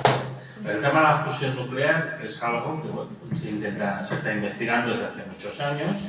En cualquier caso, no es nada que vaya a suceder en un futuro próximo. Entonces se habla mucho de ella. Yo conozco gente que está en el proyecto de Fusion for Energy, que es el proyecto principal, que es el que instalará ese reactor primero en Cadarache. Recordemos que son varios reactores que se tienen que ir haciendo consecutivamente y eso no es por capricho, porque hay una serie de problemas técnicos que se tienen que ir resolviendo y solamente cuando se resuelvan unos puedes pasar a diseñar el siguiente reactor, porque tiene que incorporar las cuestiones que se han podido resolver los anteriores. Es un proyecto, como cualquier proyecto puede fracasar, no se puede empezar, pero en cualquier caso, incluso con los países más optimistas de la oficina de Fusion for Energy, ellos están calculando un mínimo de 35 años antes de conseguir el primer reactor comercial de fusión. No olvidemos además que en el consorcio participan Rusia, China y la India, que nuestra relación sobre todo con los dos primeros ahora mismo no es excelente, porque está Estados Unidos y demás. Y esto está llevando a que aún se acumulen más retrasos. A mí el tema de la fusión me parece una tecnoquimera. Yo hace 14 años escribí un post que se llama ¿Habrá algún día un reactor comercial de fusión?, explicando toda una serie de problemas técnicos que ya eran conocidos entonces, que nos indican que probablemente no se va a poder conseguir nunca y esos problemas técnicos siguen siendo los mismos. Entonces, bueno, yo, en cualquier caso, en el mejor de los casos, estamos hablando de aquí 35 años, pues hombre, los problemas ya están aquí en la hora como para estar 35 años esperando a ver si viene un milagro, porque nos convendría mucho, ¿vale? El tema de la sostenibilidad de las placas solares, bueno, las placas solares, el mayor problema que tienen, la producción de electricidad mediante placas solares tiene bastantes ventajas, es una forma limpia de producir electricidad, excepto lo que es el cocinado de la placa.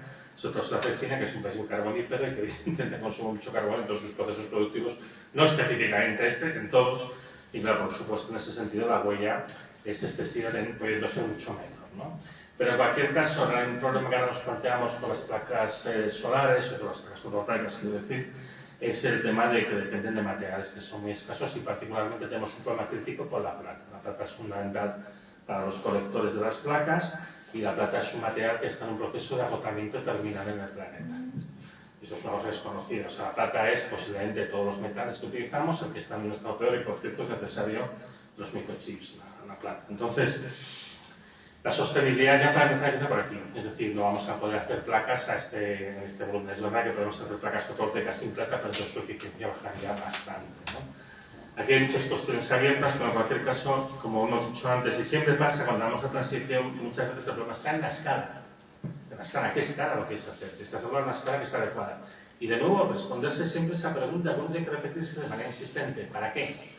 ¿Esto vamos a hacer para qué? Hay aplicaciones en que las placas fotovoltaicas pueden ser muy útiles, muy lógicas y muy necesarias. Y posiblemente muchas en las que no. ¿Se puede aprovechar la energía renovable de manera no eléctrica? Por supuesto. Y aquí, precisamente, el señor Luis González Reyes con otros autores han trabajado en eso, las tecnologías más humildes, que eso en su momento lo puedo explicar con más detalle.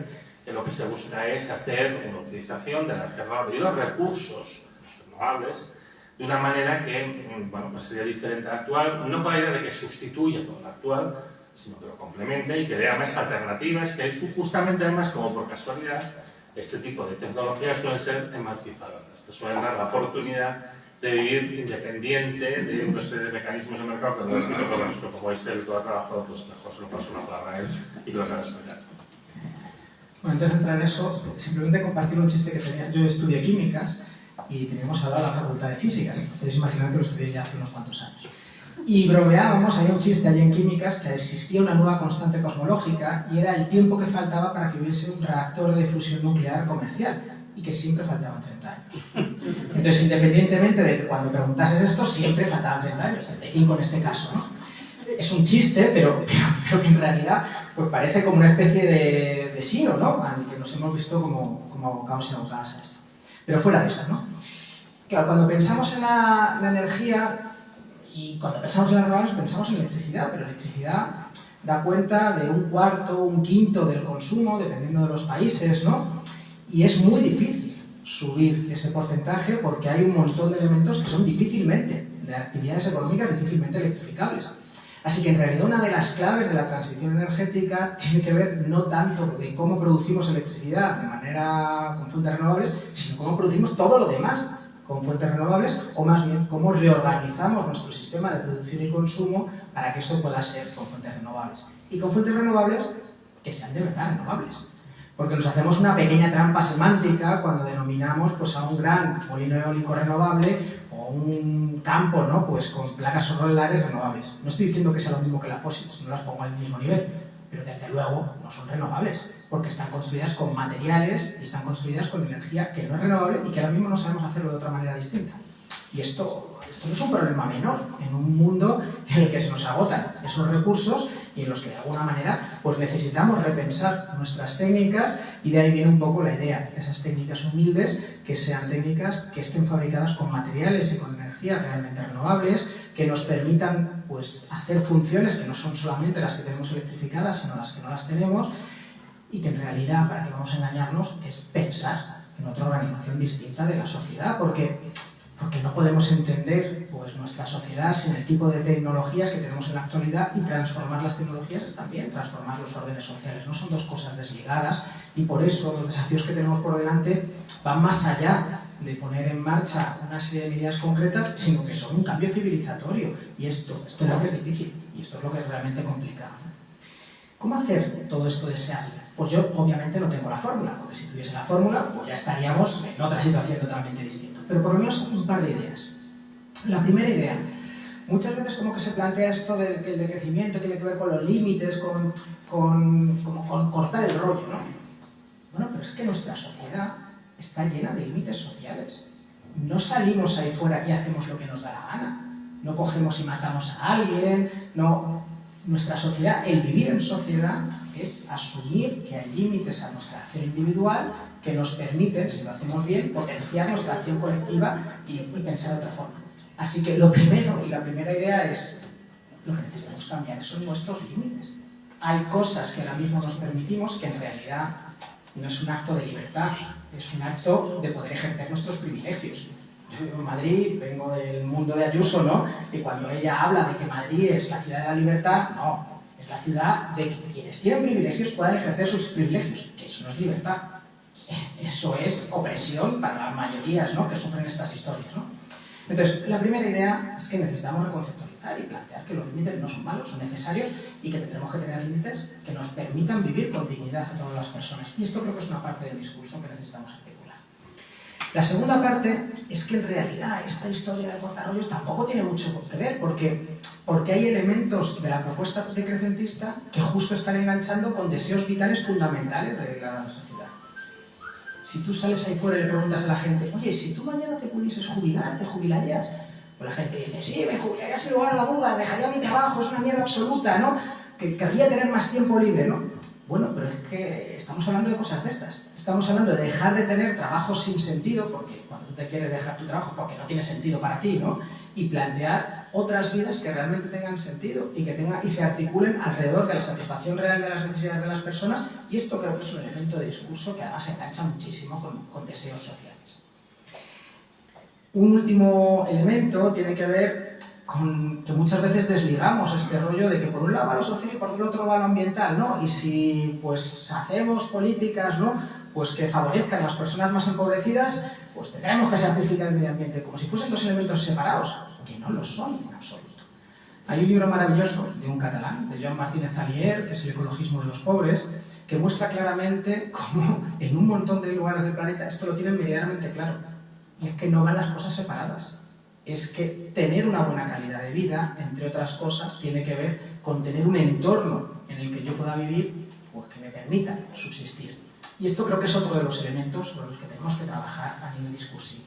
Y todo esto, pues, acompañado de decir, mira, si tú quieres vivir bien, búscate las castañas, pero búscate las castañas con otra gente y búscate las castañas sin depender de los empresarios que te vayan a contratar, sino siendo capaz de construir esa parte de autonomía. Yo creo que eso es fundamental, y esto tiene que ver con que efectivamente a los ricos hay que acabarles, y esto no va a ser sin lucha social, y esto, pues es un proceso de disputa. La pobreza y la riqueza son dos elementos íntimamente ligados. Sí, yo quería hacer incidencia en 3-4 puntos. El primero sería el de los coches. No se trata de ningún tipo de negacionismo, sino de necesito argumentario. Necesito argumentario porque los coches no los usamos todos, entonces es muy fácil utilizar el transporte público. Ya lo ha respondido parcialmente antes, Pancho.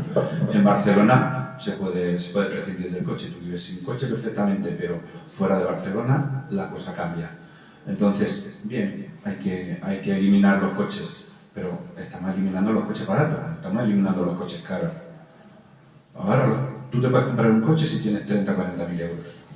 Pero si solo quieres gastarte 10 o 15.000, pues no, te vas a quedar sin coche, vas en transporte público. Y los que vivimos fuera sabemos el transporte público que hay aquí en Cataluña, de Rodalías, que es vergonzoso. Entonces, no tenemos alternativa.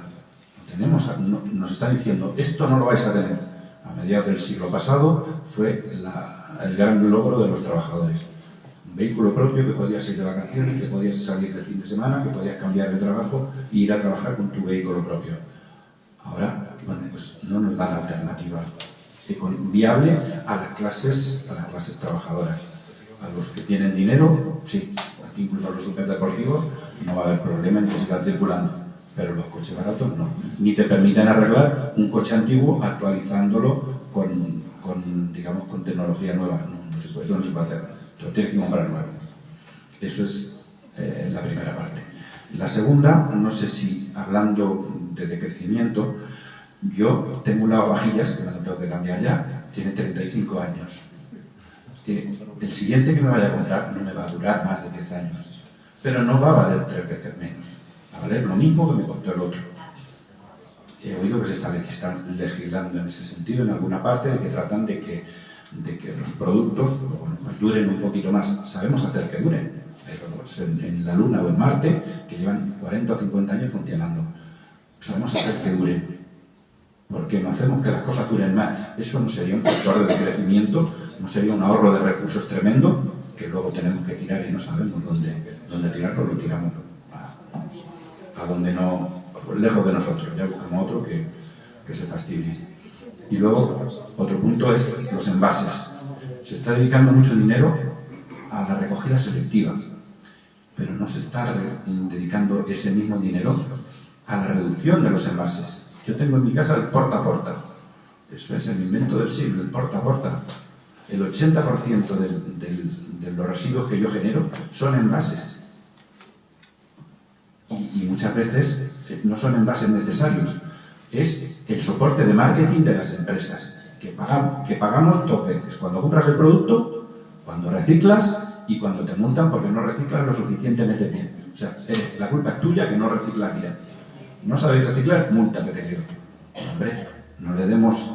Ecoembes es la estrella. No le demos al lobo a guardar las ovejas. No debería existir Ecoembes. Y el último punto, en el tema de la energía, me pone de muy mal humor de que no exista lo público en la energía. La energía para las energéticas. ¿Qué mierda las energéticas? Si el agua es pública, cada vez menos, ¿por qué no almacenamos? Porque hacemos sistemas de almacenaje, y no hablo de baterías, sistemas de almacenaje de toda la energía que se desperdicia, que se crea por renovables que no son tan renovables, pero que muchas veces no están en marcha porque no se puede almacenar esa energía, eso se pierde. Pero si se está haciendo ya, hay muchos, he oído proyectos de ciclos de doble ciclo, de pantanos de doble ciclo. Pero todo eso en manos privadas y lo público en la energía. ¿Por qué no hay más energía pública? Si hay dinero, vamos a hacerlo nosotros y luego poder repercutirlo en la sociedad.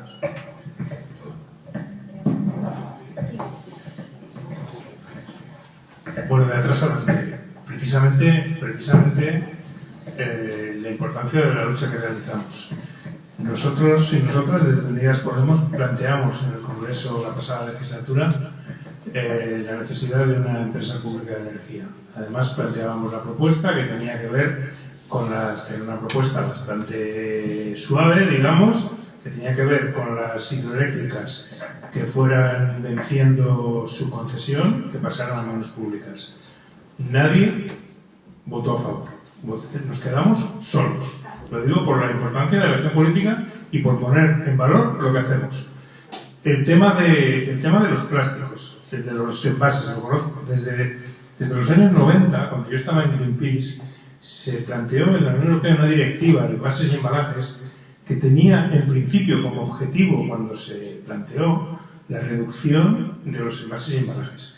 La acción de los lobbies de la industria convirtió esa directiva en pues lo que hoy tenemos, que ha sido que se han multiplicado los envases, que se ha formado el lobby de Ecoembes, que es precisamente son los campeones en culpabilizar al ciudadano. Tú eres culpable cuando ellos se están forrando con el dinero porque cobran por cada envase que se pone en el mercado. Ecoembes cobra y cobra en teoría para que esos envases se reciclen, y es mentira, no se reciclan. Ecoembes es una estafa y lo llevamos denunciando mucho tiempo y metimos también con nuestra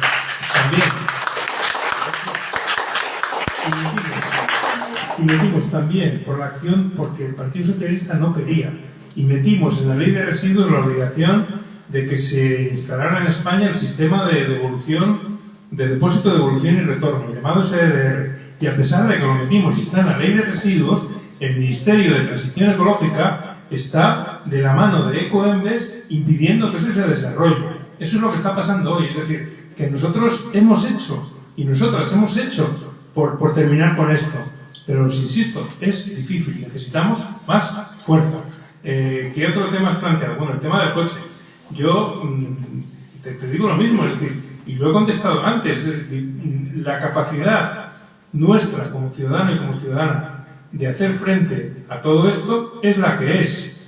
Y por lo tanto, si no hay políticas públicas de impulso al transporte público, de impulso, hay desde luego iniciativas que yo sé que en otros países funcionan muy bien, por ejemplo, el coche compartido. No hablo de BlaBlaCar, hablo de cooperativas, de gentes que tienen vehículos, un número pequeño de vehículos, que tú no tienes un coche en propiedad, sino que eres parte de un grupo de gente que tiene que comparten y que utilizan. Es decir, hay alternativas, pero claro, te tienen que facilitar la posibilidad. Y en este momento, ¿qué ocurre? Que vamos en dirección contraria. Es que es lo que estoy diciendo. Vamos en dirección contraria. Las empresas cada vez tienen más poder y el ciudadano cada vez tiene menos poder. Y el Estado que nos representa, y no solamente, y frente a esto, lo que nos encontramos son precisamente con el discurso de el Estado me ataca, el Estado me machaca. Y entonces, en vez de fortalecernos a través de las instituciones públicas que nos tienen que representar, las políticas que tienen éxito son las que dicen, es que los inmigrantes se comen a los gatos, vamos contra los inmigrantes. Esta es la mierda contra la que tenemos que combatir. Y tenemos que combatir, levantarnos y combatir, porque lo que están haciendo es una estafa, en general, es una estafa. Y eso es lo que tratamos de combatir, y eso es lo que yo trato de transmitir, seguramente con poco éxito, pero es lo que trato de transmitir. Si no nos levantamos y luchamos contra esto, evidentemente cada vez más plásticos, cada vez más residuos y, bueno, pues cada vez más machacados. Luchemos, yo es lo único que puedo decir, es así. Lo que tú dices, tal cual, luchemos. Hemos luchado, en algunas cosas hemos conseguido, en muchas nos han tumbado. Sigamos luchando. Sí. Yo quería centrarme en algunas cuestiones más técnicas. Yo estoy de acuerdo con todo lo que ha dicho Juancho. Las cuestiones, a ver, el tema de los coches. Yo dudo que se pueda considerar que el coche sea un logro de los trabajadores. Quiero decir, el coche es la peor asignación de recursos, yo creo, de la historia. Yo creo que este cargo está por una movilidad diferente y también un modo de urbanismo diferente que hubiera evitado una dispersión sin necesidad. Pero hay un puesto de población que son dispersos por sí. Mi suegro es un payés que vive en una masía. Y esto ya es disperso per se, entonces necesitas un sistema de movilidad.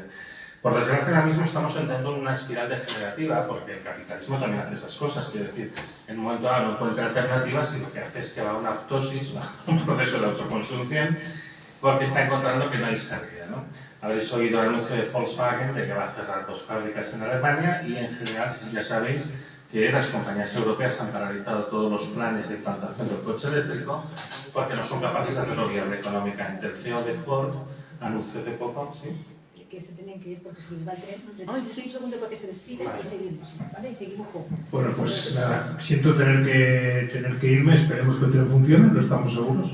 Así que, bueno, muchas gracias, ha sido un placer debatir con vosotros y con vosotras, compañeros, y a seguir luchando.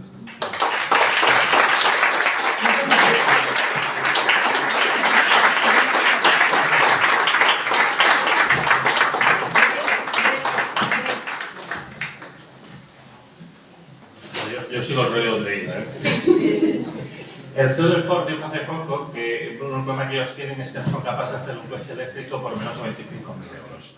Además, en ese sentido también la normativa europea que se está aplicando para forzar justamente un descenso de las emisiones se está llevando a que los coches se encarecen per se, ¿no? Y además, el año que viene, el 25, entra una nueva fase de esta normativa que todavía nos va a encarecer más, ¿no? Entonces, estamos teniendo un modelo en el que ahora coches, pensemos que las compañías automovilísticas europeas se están refugiando en este momento los motores de combustión cuando hace 10 años que no los desarrollan. Y estamos usando diseños de 15 años, pues lo que están apostando porque no saben por dónde tirar. Y tampoco nos van a inundar los coches chinos porque mayoritariamente pues son peores. Y aquí también se refleja luego pues, el problema de escasez de materiales y demás. ¿Qué tenemos que tender? A modelos diferentes, y esto también me cuenta un poco Juancho, pues servicios de movilidad, que también hay directivas europeas en ese sentido, y modelos de car sharing, carpooling, y buscar alternativas. Pero esto es un problema muy complejo, que seguramente tendría que ser organizado desde una instancia pública. No se está haciendo, se está dejando a las fuerzas del mercado, y esto va a llevar a una situación muy complicada y muy angustiosa, porque estamos sufriendo un proceso de descochización, que seguramente nunca tenemos que haber llegado aquí, pero que el problema que tenemos ahora mismo es que quitarlo de vuelta, pues tampoco es la solución. Sobre la obsolescencia programada, hay legislación de la Unión Europea que se está intentando implantar para favorecerlo. Yo creo que la mejor manera de combatir la obsolescencia programada, lo que decía de la lavadora, es un ejemplo que yo pongo siempre también con una lavadora. No sé, que estamos todos obsesionados con lavar la ropa. Yo en mi casa pongo demasiado. Pero es un ejemplo que yo pongo como modelos diferentes de consumo desincentivan la obsolescencia programada, ¿no? Y es, tú actualmente compras una lavadora, la ley establece que tienes 3 años de garantía, con lo cual el fabricante tiene todo el incentivo para que a los 3 años y un día, como si fuera una condena, la lavadora se rota para que tengas que comprar otra. ¿Por qué? Porque fabrica lavadoras y de descos. Tú imagínate un modelo de consumo que ya se ha probado en algunos casos y funciona, en el que tú en vez de comprar la lavadora la alquilas. Entonces vas pagando una cuota al mes al fabricante por tener la lavadora. Eso sí, el día que se te estropee, porque el día que esté estropeada él te tiene que pagar a ti una indemnización. Entonces ya verás tú como el fabricante te va a hacer una lavadora robusta en la que las piezas son fácilmente intercambiables, fácil de reparar, etcétera, etcétera, todo muy reutilizable. Estás poniendo el incentivo en un punto diferente. Entonces aquí también, y esto lo aumenta antes Luis, es que siempre está subyacente, es que el modelo de consumo, el modelo social, el modelo económico en última instancia, porque esto es un modelo económico estacionario, no es un modelo en crecimiento. Entonces al final es el que acaba influyendo en este tipo de cosas, pero sabemos hacerlo y lo podemos hacer, porque estamos poniendo el centro en satisfacer las necesidades. También te digo, pensando en el tema de la lavadora, por ejemplo, no es necesario que haya una lavadora en cada casa. Puede haber lavadoras por bloques de pisos y cosas así, y bueno, como muchas otras cosas. En contestación ya a la última pregunta que planteaba, yo estoy de acuerdo con que es una energética pública. Yo, de hecho, lo que haría sería nacionalizar todas las fuentes despachables y yo dejaría las intermitentes a la iniciativa privada, que es tan fácil, es tan sencillo también de encontrar soluciones a esos problemas de gestión que son jodidos. Pero bueno, ya que ya tiene tanta iniciativa. Pero respecto a la cuestión del almacenamiento, el problema del almacenamiento, a ver, hay que entender una cosa, la electricidad, porque usted está pensando en el caso de la electricidad. La electricidad, por definición, es movimiento. Es básicamente un flujo eléctrico, un flujo de un campo eléctrico y demás. Entonces, es muy difícil meter en una caja algo que se mueve. Este es el problema principal. La densidad de almacenamiento siempre es muy baja, por el medio que sea, incluso con centrales reversibles. El problema son los requerimientos materiales. Cuando uno empieza a echar 4 números, se da cuenta que para almacenar lo que se tendría que almacenar justamente, por ejemplo, para compensar la intermitencia, las romas y demás, te salen unos volúmenes absolutamente inasumibles, tanto de agua embalsada como de baterías y demás. Entonces, hay proyectos, pero al final son anecdóticos. Y en el caso, por ejemplo, de las centrales reversibles, es muy curioso, en el año 2022, que los precios fueron tan caros de la electricidad, a veces el máximo lo marcaban las centrales reversibles, porque tiene una eficiencia bastante baja, alrededor del 40%. Entonces, esto al final lo que dices es, no se almacena porque técnicamente es muy difícil. Se puede almacenar una cantidad, pero si quieres almacenar lo que se necesitaría, es imposible. Bueno, pues yo voy a hacer un breve apunte solo con el tema de los coches, porque el coche no es cualquier cosa. El coche probablemente es la tecnología de destrucción masiva más bestia, ¿no?, que ha inventado la humanidad. O sea, que no es cualquier cosa desde ahí. Y el coche es un elemento, desde mi punto de vista, absolutamente imprescindible para que existan las ciudades. No va a haber grandes urbanizaciones como Barcelona, Madrid, no te quiero decir ya pues Calcuta o demás, si no tienen coches, por más que tengan un buen transporte público.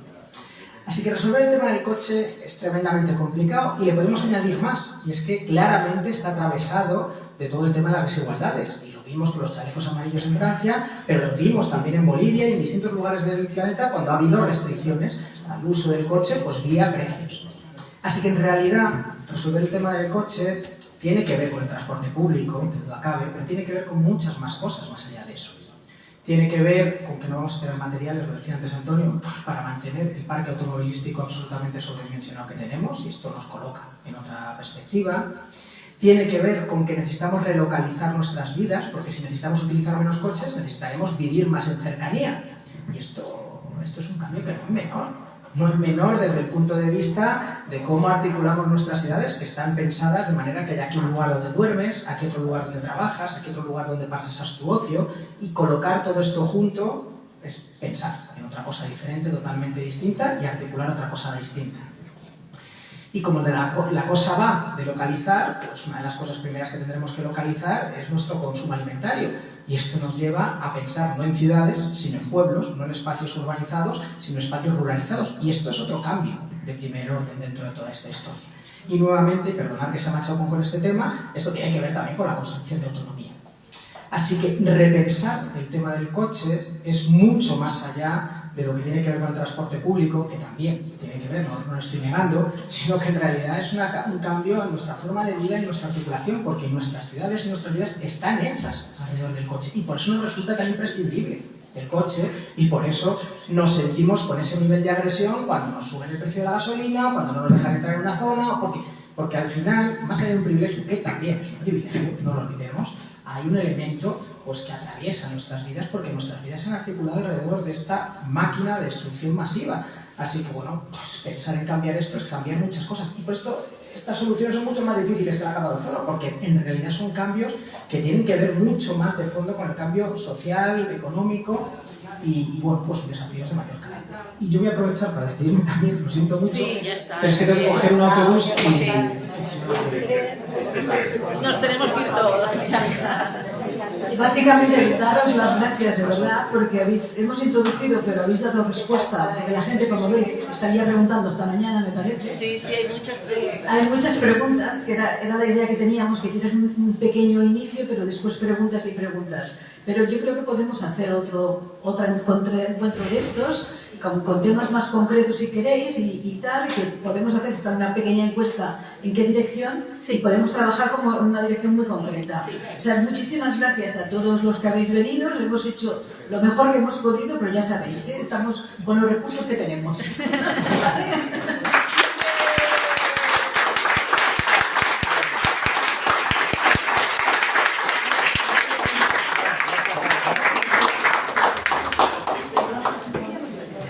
sí, está perfecto.